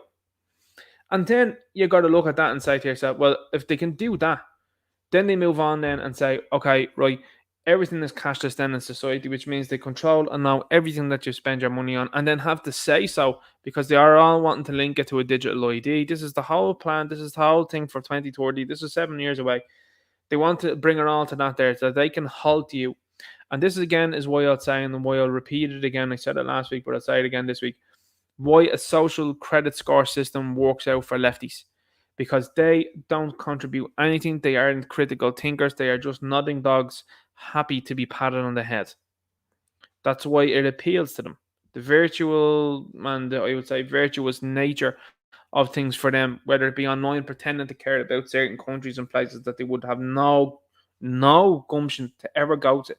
I can't tell you the amount of people I encounter online and I decide to them, you love the blue and yellow flag waving country, do you? Go over and go onto the front line. And these cowards, these spineless individuals will never go.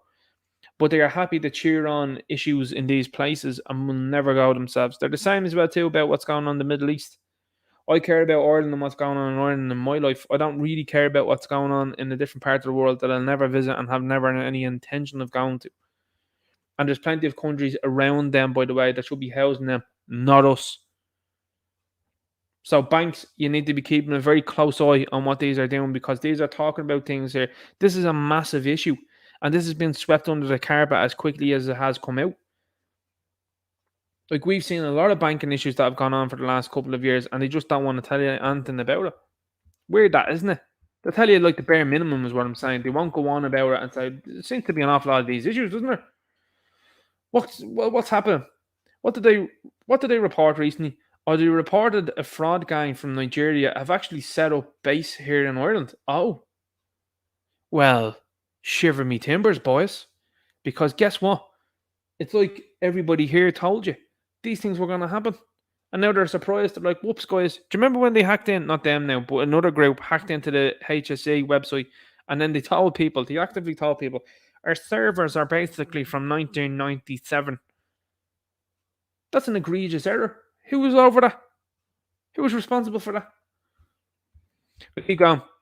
I know the point man will love this one. The point man is delighted to say this here. Comedian, use that term very loosely now. I would. Steve Timothy. This fella does the rounds every kind of 6 or 7 months, doesn't he? The same story all of the time. Comedian Steve Timothy admits alcohol absolutely destroyed his life. What about the chap that didn't make it? About him? Everybody's feeling sorry for this chap. This is a fella that was going out with a woman, made videos with her as well. Of course, then capitalise on what would be deemed misogynistic videos. With one board, got a bit of fame, got a bit of dosh, ditched her, picked up a new one now that's running around the scene, looking to do comedy gigs with him as well. So obviously trying to promote herself is what I'd say. So, Steve, if I give you a bit of advice, your woman's going to hang around for a little bit and then she'll be off then, she'll toddle off then. Because guess what happens with an awful lot of these women, by the way? Those women are looking at that as an opportunity and looking at you as an opportunity. And when she is picked up or when she is messaged by someone that is far more impressive than you, she's going to be on her way. Steve now will flat out deny that. He'll say that's not going to happen. Listen, guess what, Steve? Do you know what I'm saying? I see podcasts all of the time. And I see it from the perspective of women that know what's going on and understand, and women that don't know what's going on and don't understand, and are creators doing certain content and all of that. It doesn't work out. And a lot of these women now are panicked. And they're getting to the stage now, some of them are arriving at their 30s they are, and they're realising what a bad move it has been to hang around with losers for a very long time. And now they want to have children, and now they want someone that's in the real frame. It's not happening for them now because a lot of those guys are going, nah, as my age increases, my value increases, my money increases, my assets increase. And guess what? The person that's been, ran through there in her 30s, no use. So it's going to come to a point in time, and a lot of these women don't know what to do. And this is what you're saying. This is what the realization from a lot of these people on the left are. They realize it now. They're like, made a bad choice here. And Steve-O has been, go on, Ninja, say it, do it, Ninja. Steve-O has been wheeled out yet again to tell you to feel sorry for him. And now, of course, as well, too, this is what he does, and it's his usual gimmick as well, is he comes out and says these things he does for you to feel sorry for him, and then comes out and goes, I don't want anyone to feel sorry for me. This is self-inflicted. Yeah, we all know that.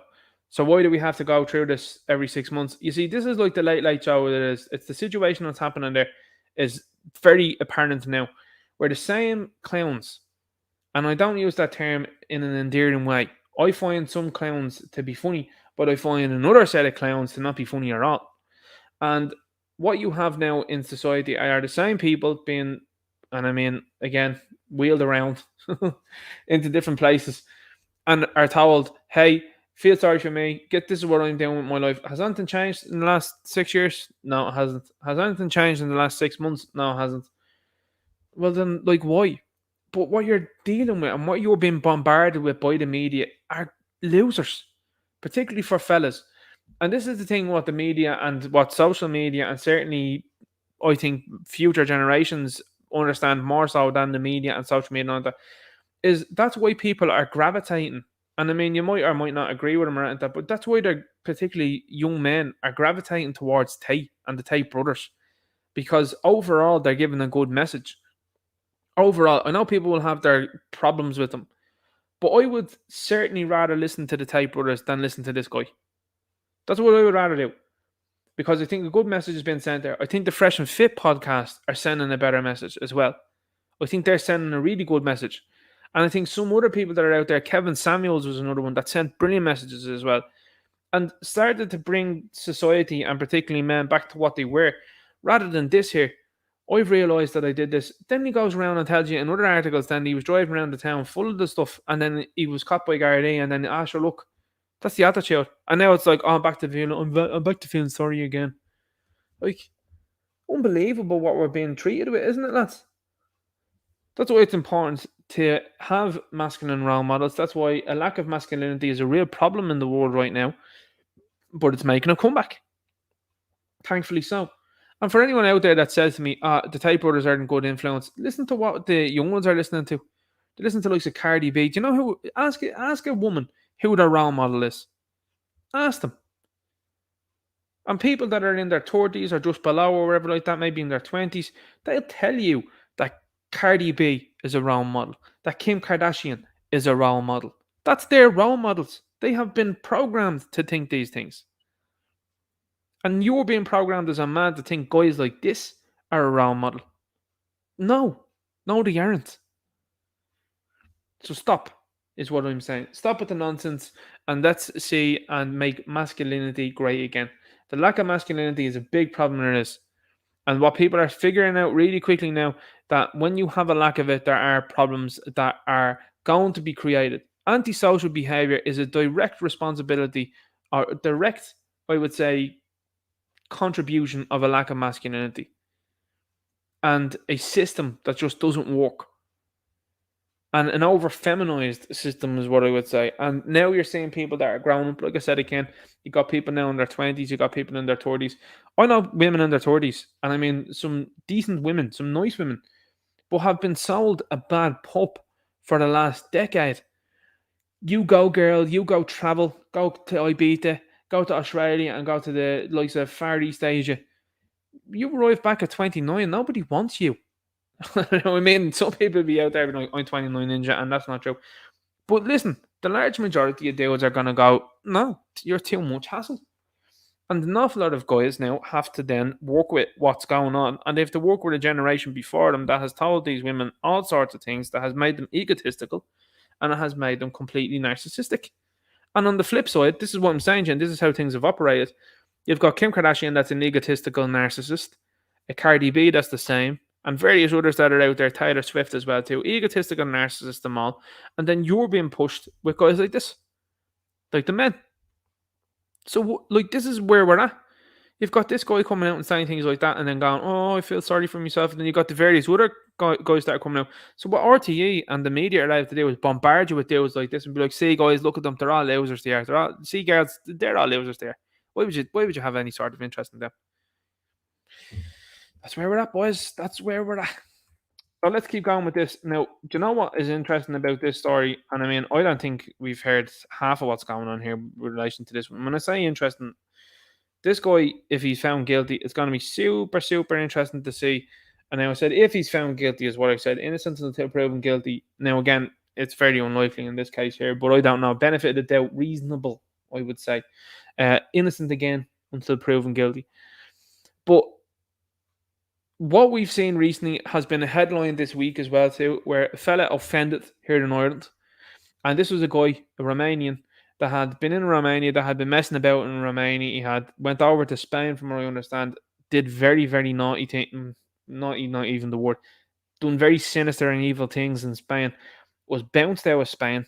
I think it's called repatriation, I think it's called, sent back to Romania. He ended up here. Now, how did he end up here? How?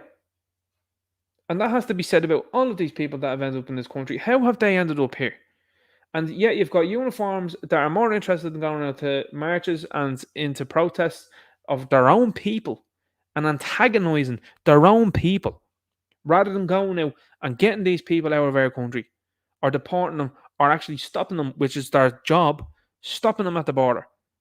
Like that video I did during the week where the Gardaí are raiding the house. Absolute lunacy it is to think that people have let these people into the country, they're holed up in a place here in Ireland, and the Gardaí are going in to get them. To do what? Are they going to get deport them? What's going to happen there? It's lunacy. Absolute lunacy. So it says DNA from Ashland Murphy's nails matched Puska. Male DNA profile extracted from under school teacher Ashland Murphy's fingers. Matched samples generated from the man accused of her, you know what, the Central Criminal Court has heard. This guy entered the plea of not guilty, by the way. Like, I think, now, here's the thing. This is another conversation that's not being had. Have you talked to people lately and talked about this? And certainly the people that would have been all in tune with the news for the last couple of years are avoiding this story like the plague, aren't they? Because guess what? Loads of those people are, I love diversity.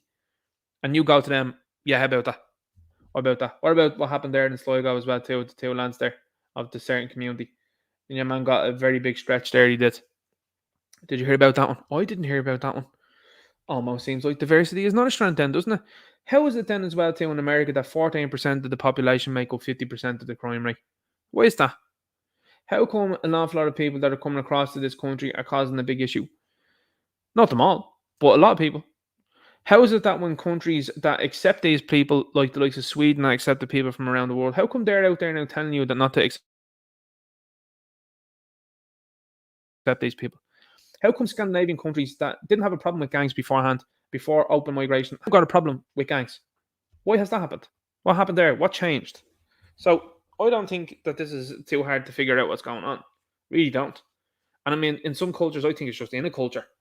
I mean, I'll say that even stereotypically about Irish people. Irish people like to drink. It's stereotype that is true, in my humble opinion. So when you say, hey, people are coming from different parts of the world where there's all sorts of savagery, I think that's fair enough to say they're coming from a place where there's all sorts of savagery. Does it mean they're all them are? No, it doesn't. I mean, there's teetotalers that I know that are Irish. Not everybody goes out every weekend and has a few. You know what I mean? That's the point. But overall, I would say that the stereotype is very true. I can say that myself. So why are we opening the door and letting the, as people said earlier on, the strays and waifs of the world into this place? Well, that's at the behest of politicians, at the media, at the NGOs that are all losing face. They're all losing credibility. They're all losing support, which is a positive. But I think that is absolutely insane to think that this person entered the plea of not guilty and this is being said. I don't know. Absolutely unbelievable stuff to even go with that, is what I'd say. Baffling. That baffles me now to no end. It really does. I know people say, well, they have to give it a go, but I don't know how you do. Big concern, Middle East conflict will escalate, says Taoiseach, after US fighter jet strikes in Syria. It's a big concern that the Middle East conflict will spin out of control, the Taoiseach has said, after American airstrikes overnight on Iran-linked targets in Syria. So, let me get this straight. There's a problem there is in Israel and in Gaza, but the Yanks are over there doing things over there. What are they doing that for? Listen, people don't like to hear this, they don't either, but the Yanks have, like, to me, the Yanks have lost every war that they've been involved in, really. People go, oh no, that's not true. They were involved everywhere in World War II. Yeah, no, they were, but they then did something absolutely horrific to Japan. They don't want to talk about that. They don't. They also don't want to mention the USS Liberty. If you've ever heard about that, have a look into that there. They didn't retaliate when it came to that, though.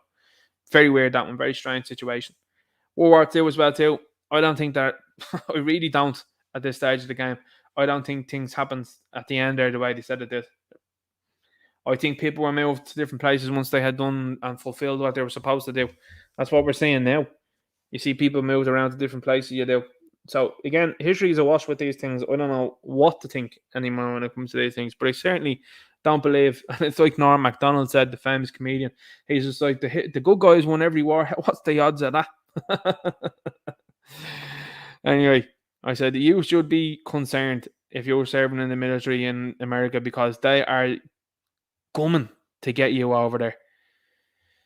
Bad news. Absolutely bad news. And you want to do the same with Irish people. You were talking about this not too long ago about putting Irish people there. No. I had that on Twitter there actually. What was the last week or the week before? If they drafted people to go, would you go? And people are like, you have to go. It's illegal not to go. I would be going nowhere. I can tell you that now flat out. I would go nowhere. I'd be like, you ain't putting me nowhere in relation to any of these things. The Department considers travel exemptions for refugees. The Department of Integration is considering exemptions to allow blue and yellow flag waving refugees to travel over the Christmas period. That is insane. This is a joke shop. This is. They have crossed thousands of miles from similar countries. They've actually passed over similar countries of theirs to come here. And now you see what happened last week or the week before, where they were posting about not wanting to wait on the HSC too long, complaining, right? So we already have a long wait when it comes to things. And these people were complaining, they were whining about long waiting lists, and we're flying back to the place. Like, I don't know about you guys, but that's like saying to people, I'm not going into that bar there because there's a bit of trouble in that bar there, and I'm not going to go and drink in it. And then you come out of the bar and you're hanging around another one, you're telling people, that bar over there is a bit dangerous. Now I'm getting free gargle in this bar.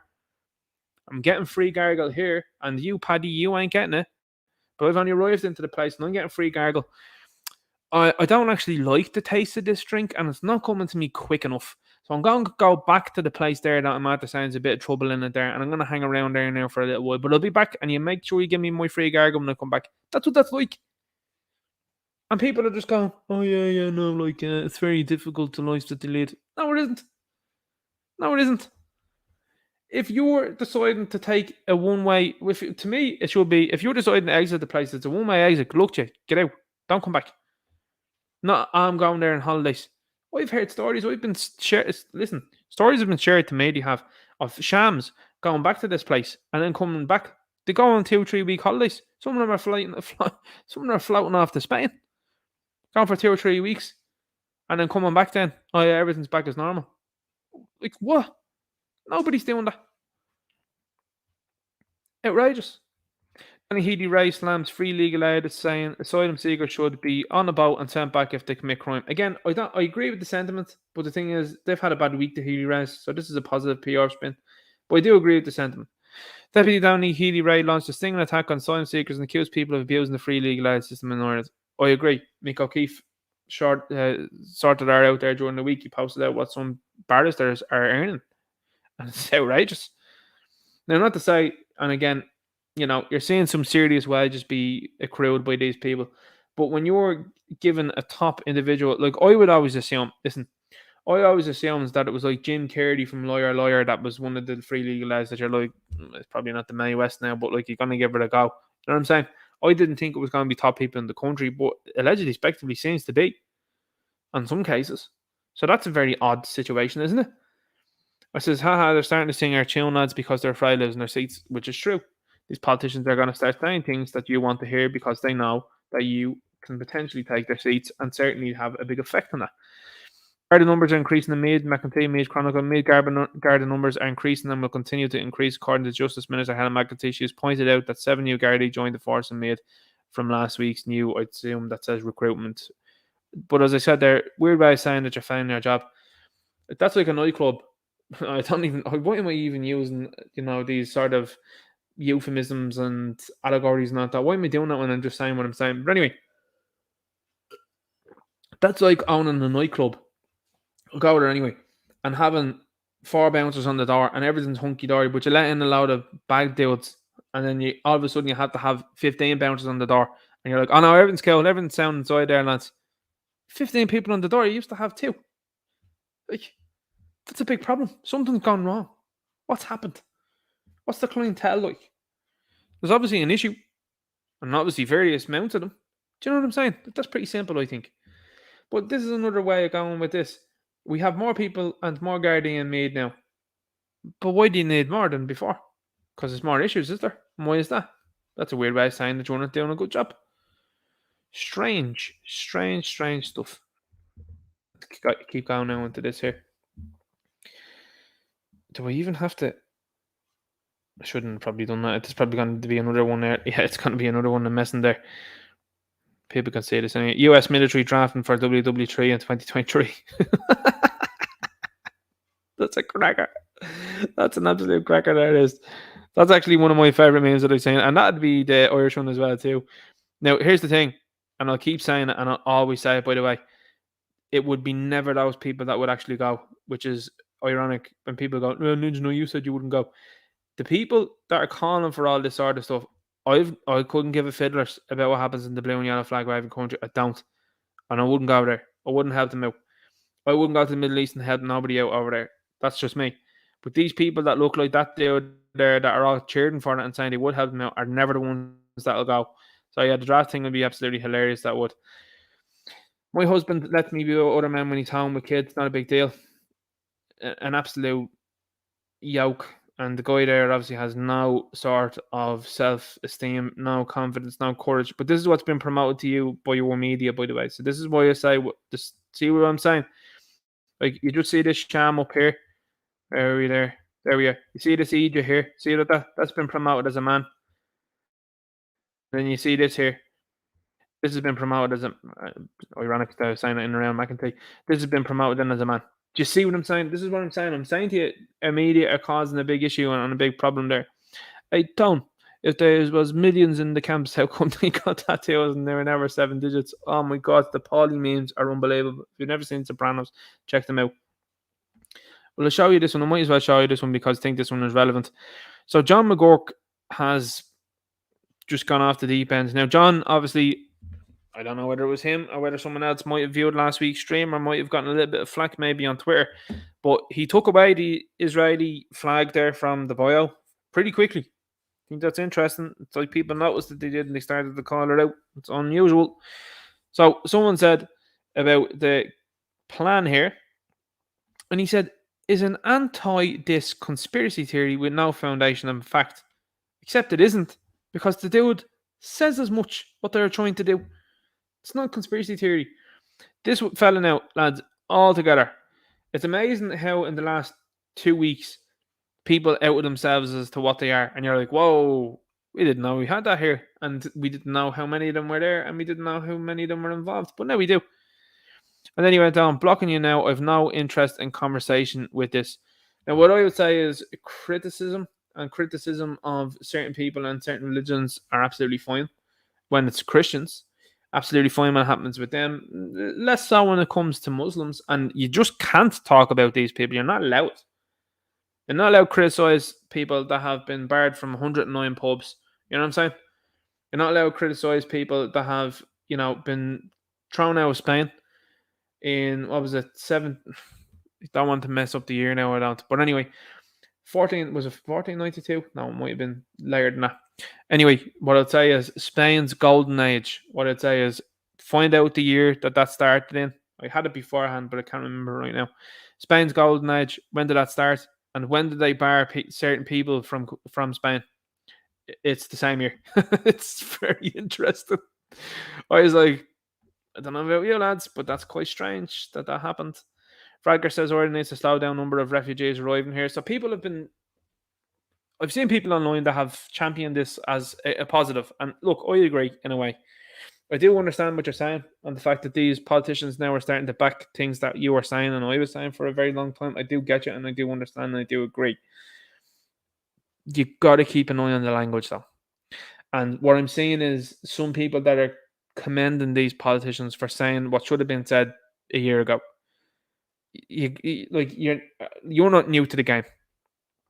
And it's the same thing when it comes to the Voldemort like that. Any politician that comes out nowadays and says, there's something on with that Voldemort, if you weren't shouting that from the rooftops from the beginning, you're suspect to me. If you were one of those people that was criticizing and saying things about this from the beginning, I'm like, sound as a pound. Or if you were someone that was putting the neck out when it was the most difficult time to do it, you've got that with me. I'm saying I will give you the backing.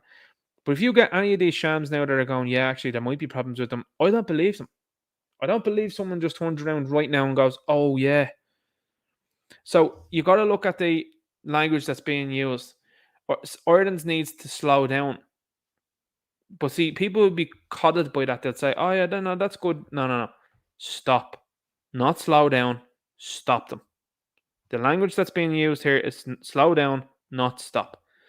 Slow down, what does that mean? Slow down means to me that you're going to make it look less obvious. At the moment, there's people coming in hand over fist and in very quick succession, which is notifying people faster. It's mobilizing people faster and it's angering people faster. So what are you going to do? Well, what you guys are going to do, and this is the plan, in my opinion, they're going to slow it down, which is what's been said here, and they're going to make it like, we'll just shove about 1,000 in every, say, 3 months. We were doing it every 2 weeks, but now we're going to do it every 3 months. So it doesn't look as bad, but we're still going to shove them in anyway. And because it become a little bit more infrequent, people won't notice it. Look at Dublin. Walk around the O'Connell Street, walk around Moore Street, just stand and listen for 5-10 minutes. You'd be hard-pressed to hear an Irish voice. You'd be hard-pressed to hear the English language being spoken. You'd be even more hard-pressed to hear the Irish language being spoken. And again, I'd say it again, as I always do, it's a shame. It is an absolute shame that we speak English because we wouldn't be in the predicament like we're in if this was an Irish-speaking country. None of these people would be here. And if they were, it'd be very little. That's what the likes of Eastern European countries have going for them. Difficult languages to learn, very centric to them and their society and their way of life and certainly their countries. And some of these people just don't want to go and learn that. You've got people here that engage here with very little English I mean, isn't it crazy that you hear various stories of people coming here to this country and they've no English, and you're looking at it going like, some people say, oh, that's a real American thing that they've made something themselves. But I couldn't fathom going to another country and not knowing any language at all and then expecting payouts like some of these people do. It's insane. Absolutely insane. Slow down, not stop, though. That's the language that's being used there. So that's interesting to keep an eye on. So this is something I saw earlier on, and what I do when I see these things is I like to read through the article to see what happens sometimes, and I want to see if there's any other information that's been slipped in. Disinformation, this when I say disinformation, it's been a term coined by the media. Disinformation means that you're not telling the truth. It didn't say people were lying. You just said it was disinformation. So what does that mean? It's not my truth. It's your truth. Okay. Hey media, how many genders are there? Because guess what? I say there's two. What do you say? Well, what you're saying is disinformation. No, it's not. What you're talking about and telling are lies. So anyway, Sunday World posted this out. Tributes paid. Now, before I say anything, I'm going to say my sincere and complete condolences to the family and to this man and to his family and friends and to everybody in the area. This is an absolutely horrific thing to happen. And again, it's hard reading these things out. It is. And then you see things like this, and I'm like, that's a weird statement to be made. This is what I think when I see these things. I'm like, that's a weird thing to slip in there. This isn't like, I think maybe the fifth or sixth paragraph, by the way. They slip it into the article. So tributes paid to Sligo's Scalacci 57, who passed in e-scooter accident. Tributes have been paid to one of Sligo's best-known carriages who passed in a road collision between an e-scooter and a van in County Sligo on Wednesday evening. They did say in the article that the driver of the van was being treated, so it didn't go in. Now, when I see articles like this, and not to be morbid and not to be that way, and you know what I'm like, beforehand, I didn't like to know the ins and outs of what went on. But after the last few years, when the media couldn't wait to tell you the ins and outs of what went on, I do find when people don't say anything to be quite odd. What happened with the driver? Was this the driver's fault? What did the driver do? Because it doesn't seem very clear. Did the driver lose control of the vehicle? Did this guy put out in front of him and unfortunately this is what happened? That's not mentioned in the article. And when I see that now, and what I'm starting to see with articles, and I don't know whether you've seen it too, but I've seen this this sort of writing from articles, which is a massive tribute. And you'll notice it as well too. It's something I've noticed after the last couple of months. Is you'll see someone say, even with a case of the Suddenlies, and the article is a complete tribute. And there's nothing mentioning what happened, how it happened, where it happened. And I'm saying to myself, like, that's weird. That's very strange. They couldn't wait to tell you that 1,500 people had the sniffles and they didn't make it. They couldn't wait to tell you that. And they tell you all the various different ways that, Johnny had tubes coming out of him left, right, and centre there and was hard to breathe and a whole lot on the ventilators and that. So you'll tell people graphic detail when it comes to that, you will. But these other things, when the cases are suddenly not that you won't say nothing about it, you just say, oh, what a great stalwart this person was for the local community and they were big into this and that. Now, I'm not saying about this or anything like that, but what I'm saying is you just see a big tribute. And look, beforehand, tribute's absolutely fine, but now I think in the last couple of years I've just become more cynical when it comes to these things, certainly because the media have proven not to be trustworthy. But this was slipped into the article, and this just kind of made me just raise my eyebrows. And it says here in the article, the incident means the number of people no longer with us on Irish roads this year has already overtaken the 2022 death toll. So by October, we will say even nearly November. So by October of this year, it has increased since 2022. Now, why is that? What was rolled out in the last couple of years? Again, I'm only speculating here. I'm only saying. People would say, well, people are more carefree now. There's more people in the country. There's people that are having accidents. There's people that know how to drive. Who knows what's going on? Again, like I said, I don't know.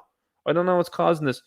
But here's what's been said. A total of 155 people have gone in road collisions. Now, that's not got to do, by the way, when you see a road situation as well. That's an unusual way that has gone. What about the amount of people that have, like, not recovered, say, at the wheel or whatever like that? I don't think that's been counted. I don't know. But then this says up 36% on the same time last year. Now, I don't know about you, but over a quarter, certainly over a third now, of more people that are having this issue, nearly 40%. So you're climbing up to the media do this all the time. You're nearly 50% is the way I would look at that there. Like, you're not far away from me. You're 14% away from 50% there since last year. That's a huge, huge increase. That's a lot. So why is that happening? Now, you will see, and you will always hear about people that are in the media and hear about politicians about who talk about speeding, driving, this, that, and the other. But how do you explain 36% of an increase in the year? Is that all careless driving? Is that all to do with people, pedestrians, or various other things that happen when it comes to road safety and roads unsafety, I'd say? So what's going on? That's a huge increase. Now, we'd be interested to see what if there's an increase again next year. But to say that's happened in this year, and then sort of clip that and put that into this article, do you see what I'm saying? This hasn't been a headline article, is what I'm saying. This situation here, what they do is they slipped it into this article here as much as possible, so they tribute around what's going on, and then they slipped this in. They did as well. I find that to be unusual. Do you? Again, maybe I'm just being cynical, but I think you need to be a cynic nowadays when it comes to these things. Irish Wolf reposted this. I did from Irish Wolf. It says towns in Mayo and Longford revealed as having the most diverse populations in the state. Census data shows 12% of Republic's population recorded as non-Irish citizens, while a number of Irish travellers living in the state increased by 6%. I would argue that it's far more than 12% nowadays.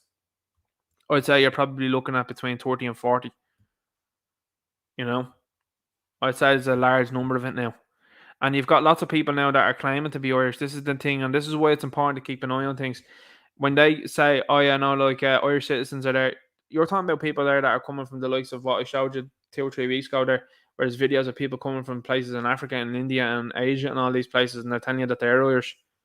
Like, this is what they're going to start counting now in the media, and they'll be like, oh no, there's no such thing as an increase in foreigners here in this country.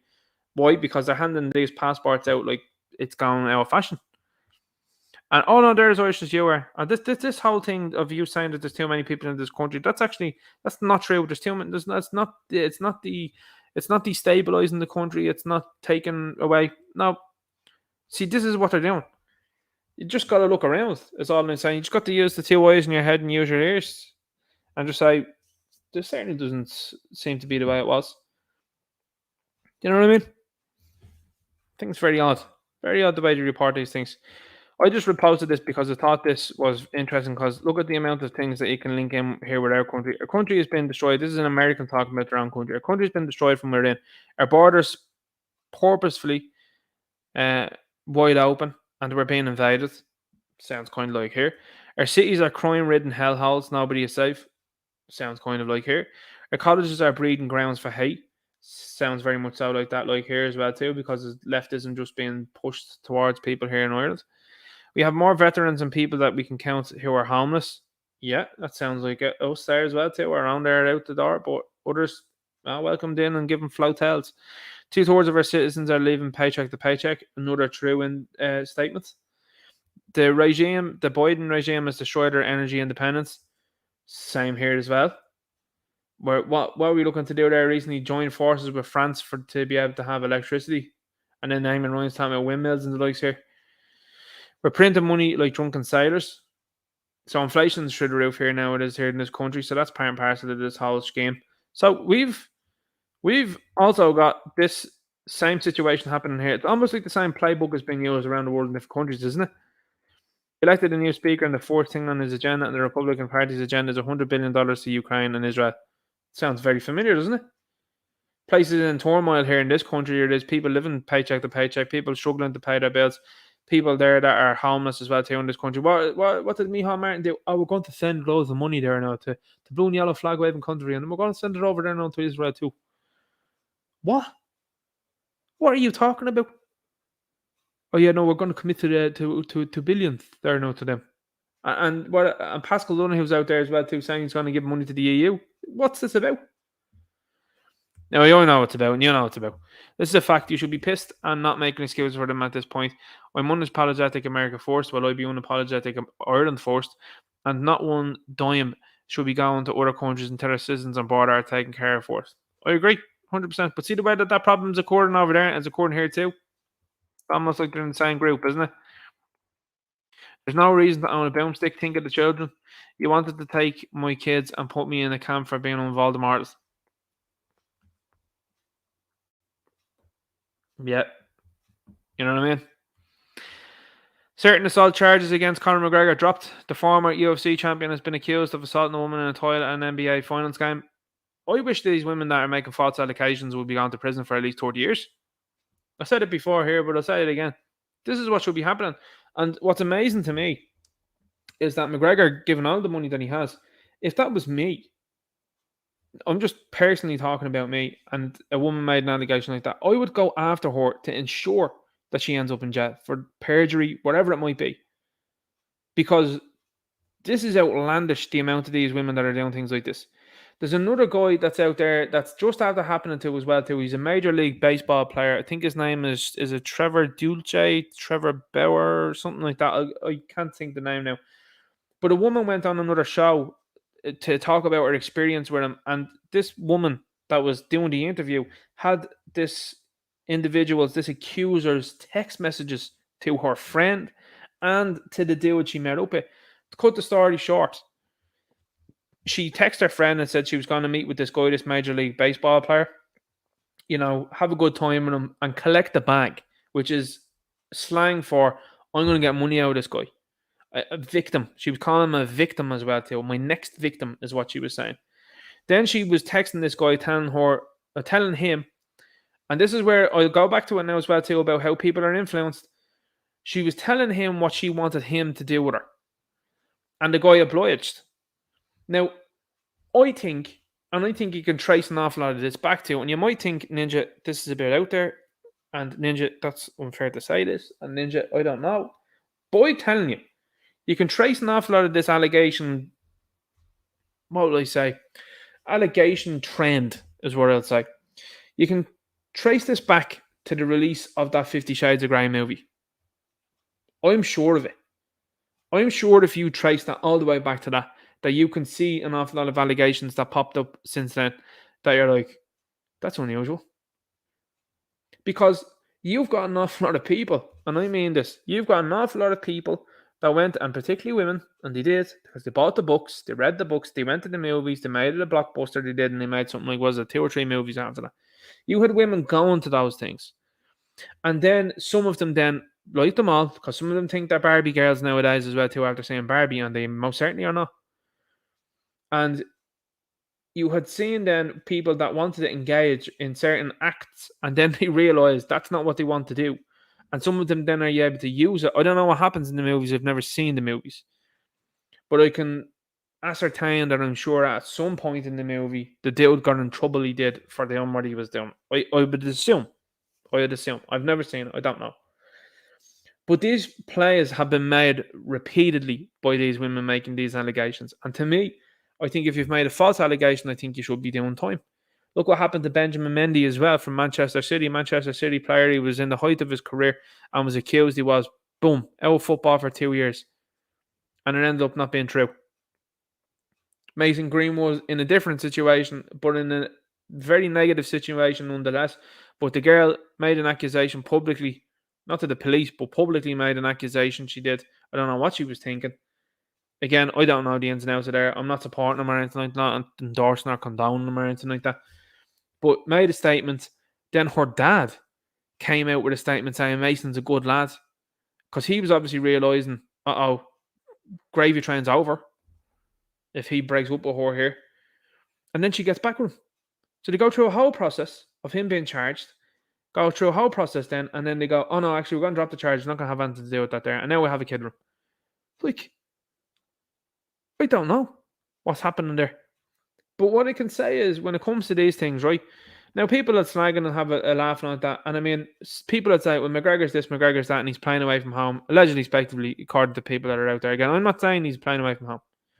But what I'm saying is when someone attains so much fame like these people do, this is what they do.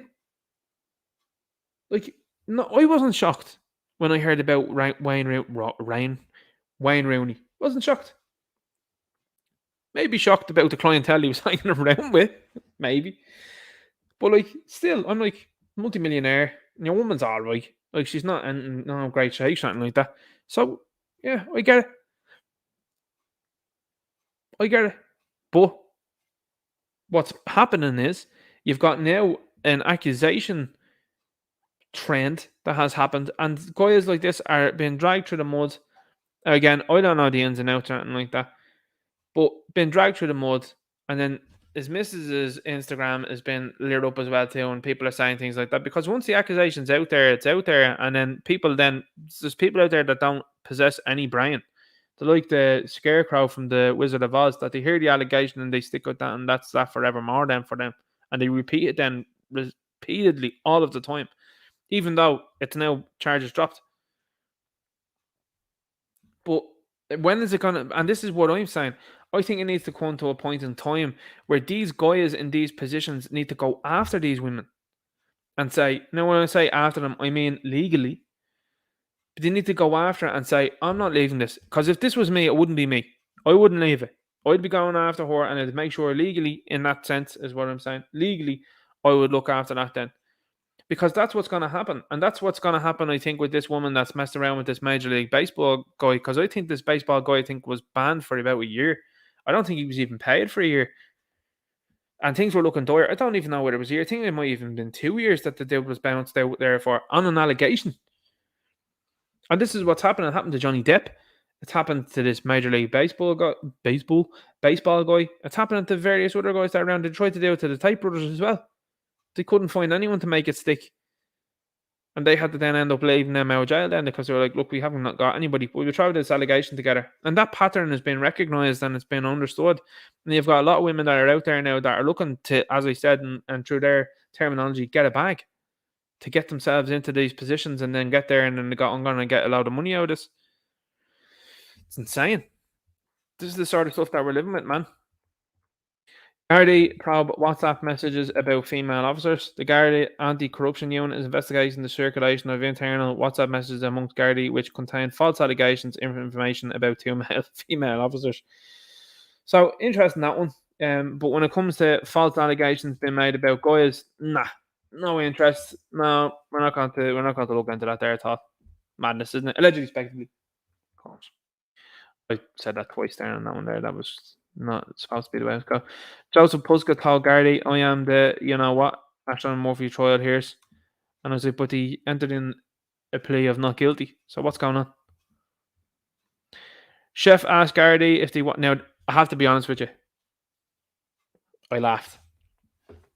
Chef asked Gardaí if they wanted to learn to swim as they arrested him on Liffey Boardwalk. A chef who asked Gardaí if they wanted to learn to swim as they struggled to arrest him on the Liffey Boardwalk has been put in a 1-year probation bond.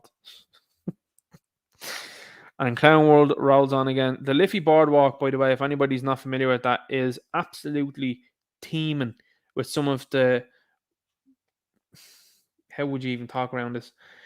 With some of the worst hanging around that area. It's actually unusual that a guard was in and around that area. Anytime I'm in and around that area, I don't happen to see anybody in a uniform around there. So this is a strange one.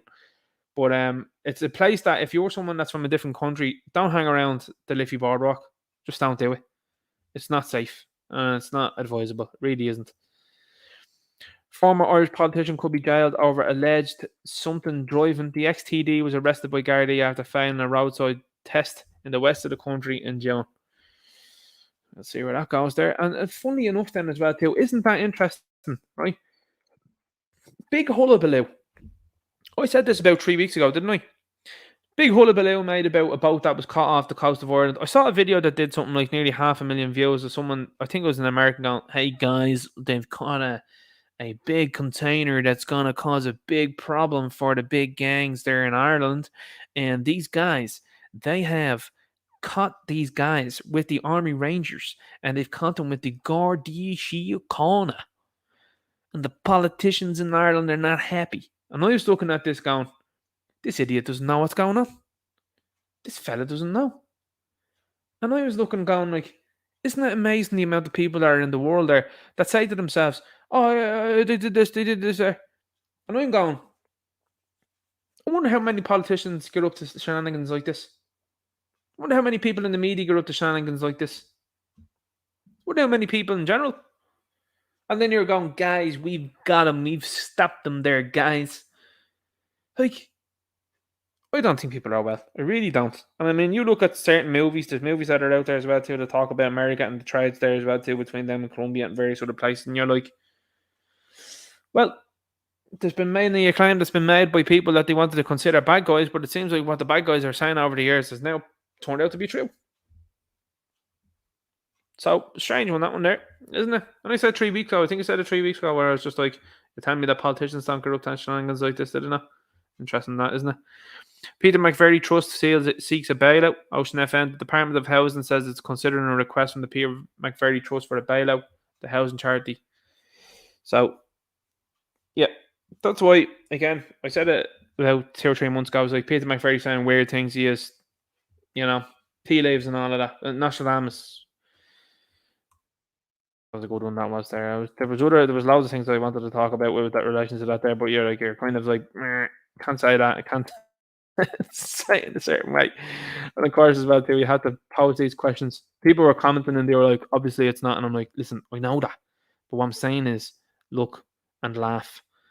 So anyway, that's the news portion done for tonight. We've got Leo there at the end, deciding to post the picture and let people know. Guess what, guys? I'm totally involved in what's a big medical thing here in this country. You new guys. So let's have a look here now and see what the chat are doing. Guys, just to let you know, I should have probably done it at the start of this stream, but to let you know that next week I won't be here. So it'll have to be the week after next. That will be on. I'll post out a video I will in the meantime. So thanks for being with me this evening. Totally appreciate everyone being here. So let's jump into the chat and say what's up. And then we'll get ourselves out here. I'll try and wrap this chat up pretty quickly as well too, because I know for some people it gets a bit boring. Not for the chat though, but for some people. Okay, let's have a look. Let's see what's going on. There's no search engine on this thing that to be like when people said at Ninja Night, so it's difficult then to go through it. So let's go and see what's happening here.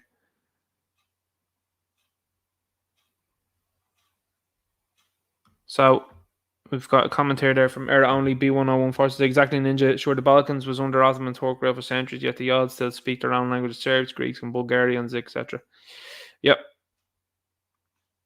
Big problem with this country is the fact that we don't have our language, and it was taken so harshly. Sheepdog says, annoys me when I go shopping and all I hear foreign languages in my own country. It's infuriating to me. Yeah, it does. And I think it's mostly, I think women don't notice it as much, but like the primal part of my brain certainly does that, where it's just like, they're turning around speaking a different language there. And this is my country. This isn't the way, Esther McDonald says, you do know gay men marry to hide what they are? Yeah, a lot of them do. Not all of them, but a lot do. Look what happened to, was it one of the most famous ones as well, Elton John, wasn't it? Poncho Villa says, your sassy voice is gas. Appreciate that. I try not to speak with it an awful lot. I don't. It's pretty repulsive, I'll say. But I do like to take the mick when I can. Billy the Kid says, very white pilling to see how awake people are on the juice in this chat. Unusual for the Irish, but it's just a sign of the times, I guess. Do you know what? That's a good comment, and I'll tell you why there, Billy. It's the internet. This sort of thinking wouldn't be there only for the internet, and then especially Gab, like that platform that I'm on. There's so much stuff that gets shared on there, and they're like, here's the founder of this, who's running this company, look who's running that, and look what they have in common, and you're going, oh my god. And then you see the cow tone, and then the I would even say it's kind of akin to pledging. Like you see the online and media pledging from politicians to these places, and you're like, what sort of link do we have to these places or these people? And another awakening moment, and it was when they tried to push through this hate speech stuff, they did mention the juice when they were talking about that, and you're looking at it going, why would you even mention that? That's a weird thing to say. And again, it's just because they've been saying weird things, and it's compounded now into this.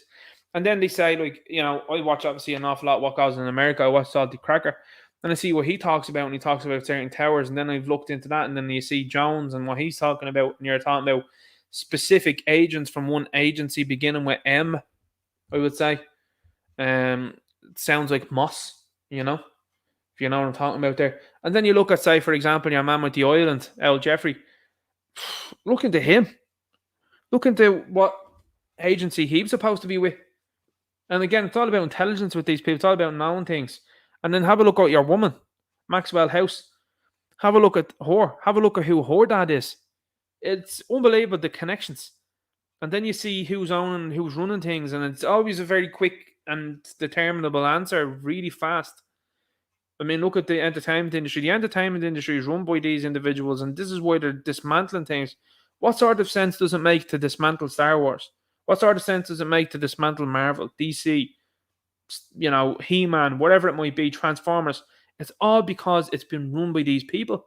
And it's the message. Like, when you hear that Hasbro have hired goofballs to make a TV show and tell you that a pronoun of a robot is a they, them, which is absurd, to then push that program upon kids and tell you, that's totally normal. It's absurd. But the company are at fault for that. The company have been outed by that writer. Now, whether she wanted to step away from the controversy and say, I was part of it, but I didn't actually be the one. I wasn't actually the one to say that. She's pointing the finger at the company, ultimately. So I don't know. You know what I mean? But a lot of people are starting to look at it and they're going, well, this is a bit strange. Poncho Villa says, an anecdote for I've seen more than 20 Ukrainian regged cars with nothing displayed for tax insurance NCT. There's loads of people doing videos of that, by the way, Poncho Villa. There's loads of people taking videos. I think there's a video there last week that got posted, but I don't know whether Gavin Pepper took the video or whether Mick O'Keefe did. I'm not sure who it was, but took a video and said, look at your man drinking a can of Carlsberg, driving a car with none of those things. Amazing. Amazing. Finola Murkiff says Chris Quaker refused foreigners mainly because the fare would be one third extra. They never know the direct route. Richard McCabertson here says, how are we all? People talking about the taxis. People talking about the taxis and the issues that are happening there. Steve Dixon says, online back from Florida. Absolutely no difference what's going on here than there. No joking. Really. Florida's supposed to be a little bit more rational with what's going on, but I tell you, your man DeSantis has said some very strange things of late too.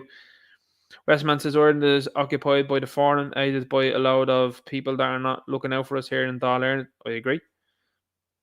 I do agree.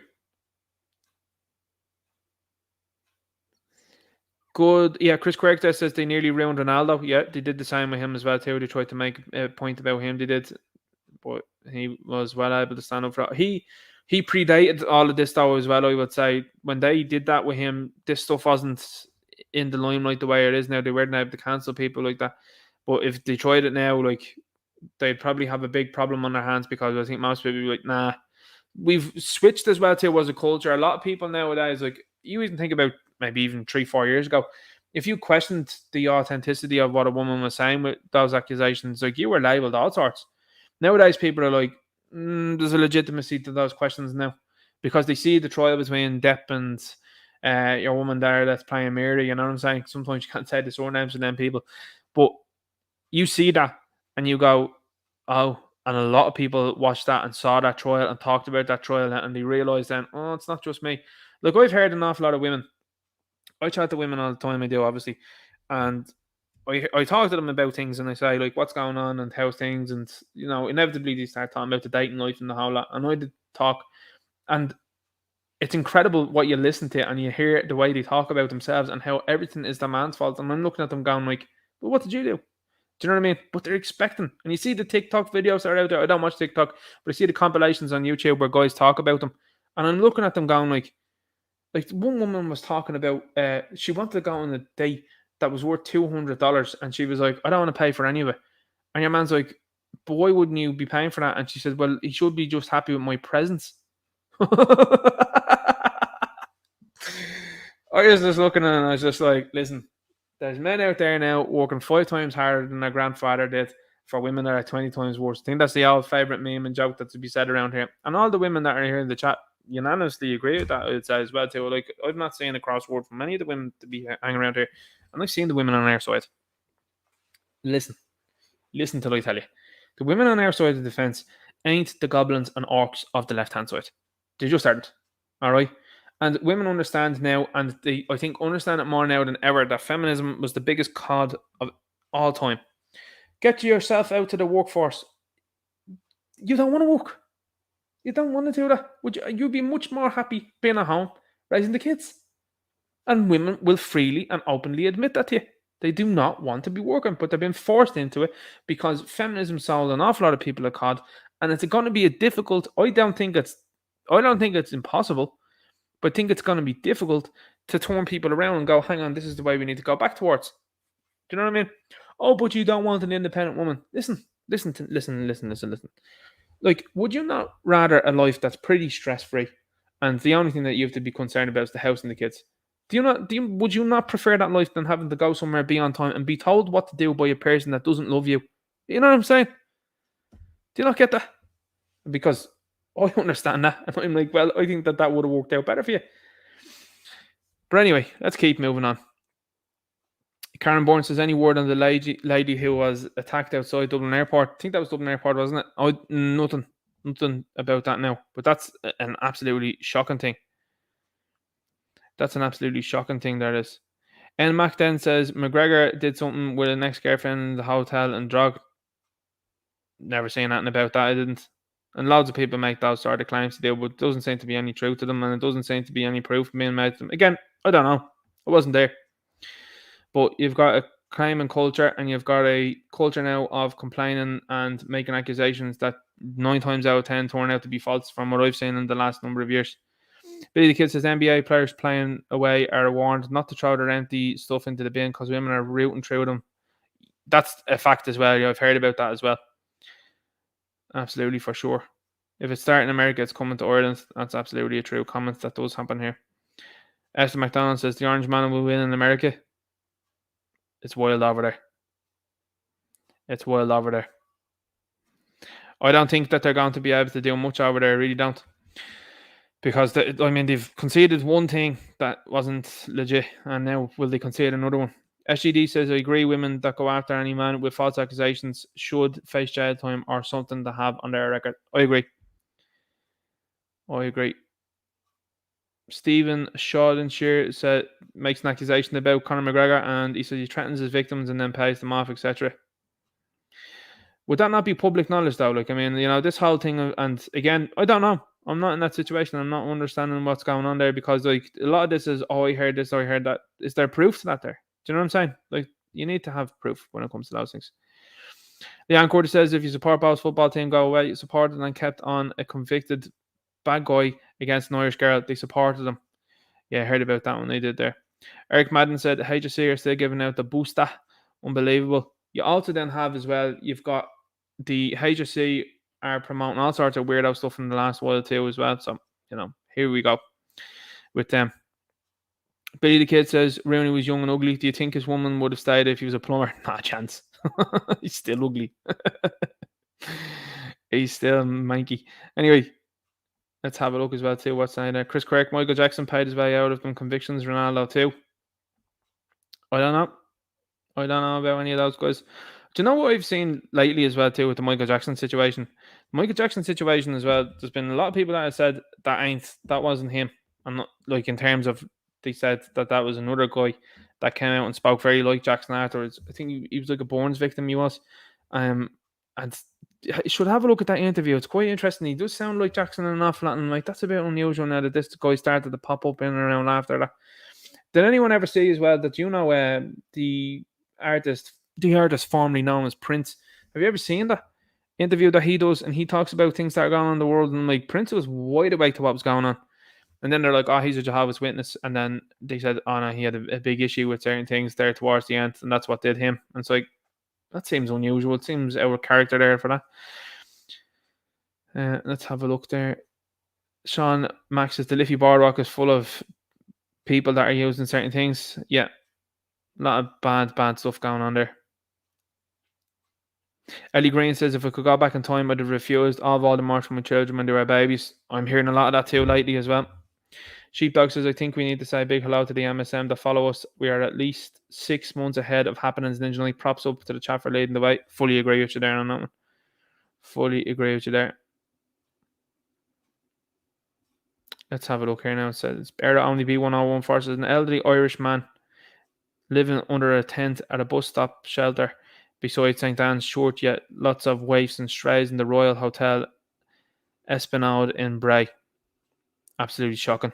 And that's exactly what's wrong with this country right now. Absolutely. People talking about Voldemort there in the chat there. Fair play to them. Lots of people are avoiding them as well too. I'm talking to people all the time that are having kids now and they're like, not touching them. Not touching them with a barge pole. And Kennedy there, Robert Kennedy was saying recently as well too, there's no safety test done on them. And that's what he was saying on Joe Rogan. So, and I don't know whether he said that on Joe Rogan. I think he said in a different interview he did, but he did say that. I was like, holy moly. Billy the Kid says, I don't dislike people from other places or other races, but I do dislike with a passion white people who hate white people.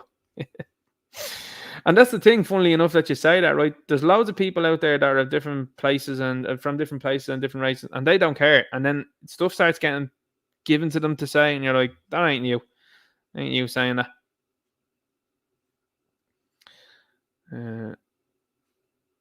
Let's keep going there as well. Armchair Limerick Nationalist says, sound for the stream, Ninja. Thanks very much. Much appreciated. Thanks for being here. Gaz OG says, nice one, Ninja. Felix Power says, try to get PHQ in Ringsend next Tuesday from 12 to 2. Wake Up Area are holding an event. Phil be live streaming. Your support will be greatly appreciated. Aaron Goodbrad, God bless. That's a huge one there. Absolutely massive there. Steve Dixon sends a super sticker. Thanks very much. Let's keep going here. Finola Muraku says, cup of tea, Ninja. Thanks very much. Much appreciated. Steve Dixon says, Ninja Night, thanks for a great night and the chat. Much appreciated. Again, I am very thankful for that positive. Thank you. Yeah, people are onto the Mossies. They are there in the chat there. A big shout out to Phil Dwyer that's keeping himself going as well. Absolute legend. Absolute legend. Dismantling narratives 24 hours a day. Emma Barrett says, a little appreciation for Ninja. Thanks very much. CK Media Train says, yes, have to agree with you, Ninja. People are saying that the lefty women ain't the greatest. Refuse Nick Sean, goblins and orcs. If you isolate the way white men in America, you would have the most right-wing country in the world. Hibernian Wolves in here says, hello, Ninja Night. Frank Barnes says, who's Ian Gary? Another UFC fighter from Ireland took his wife's surname, though. Very strange. I think he's Ian Machida McGarry now, is it? Or Ian Machida Gary.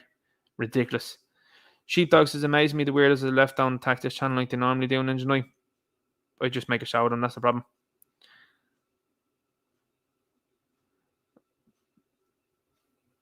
Let's keep going. And I think we're caught up. I think we're nearly caught up there.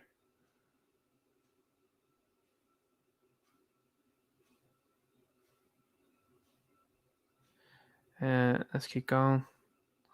See what's happening in the chat. Yeah. Happy Halloween, people. All Saints Day and All Souls Day, says from Muraku. Absolutely awesome. Think we got through the chat tonight in record time. Think we got through it. Refusing Sean, one love to you all and have a wonderful weekend. All Ninja Night. Thank you very much. Much appreciated. Guys, I'll see you the week after next. That's what I'll do. I'll put out a video and I'll let people know that I won't be on next Friday. I appreciate it. Absolutely 100%. And again, thanks. Yeah, I'm obviously as well too. I'm on Odysee and Rumble as well. Just seeing the comment there. Or only B114 thoughts on alternative platforms like Odysee if YouTube goes on. Yeah, I'm over there as well too. I'm on Rumble, Odysee as well. So I'm there. Already there. Let's just double check, make sure we're all good. We're all caught up. Absolutely caught up here. Okay, guys, I'm going to leave it there. Thanks very much for being in here tonight. I'll talk to you soon. Good luck.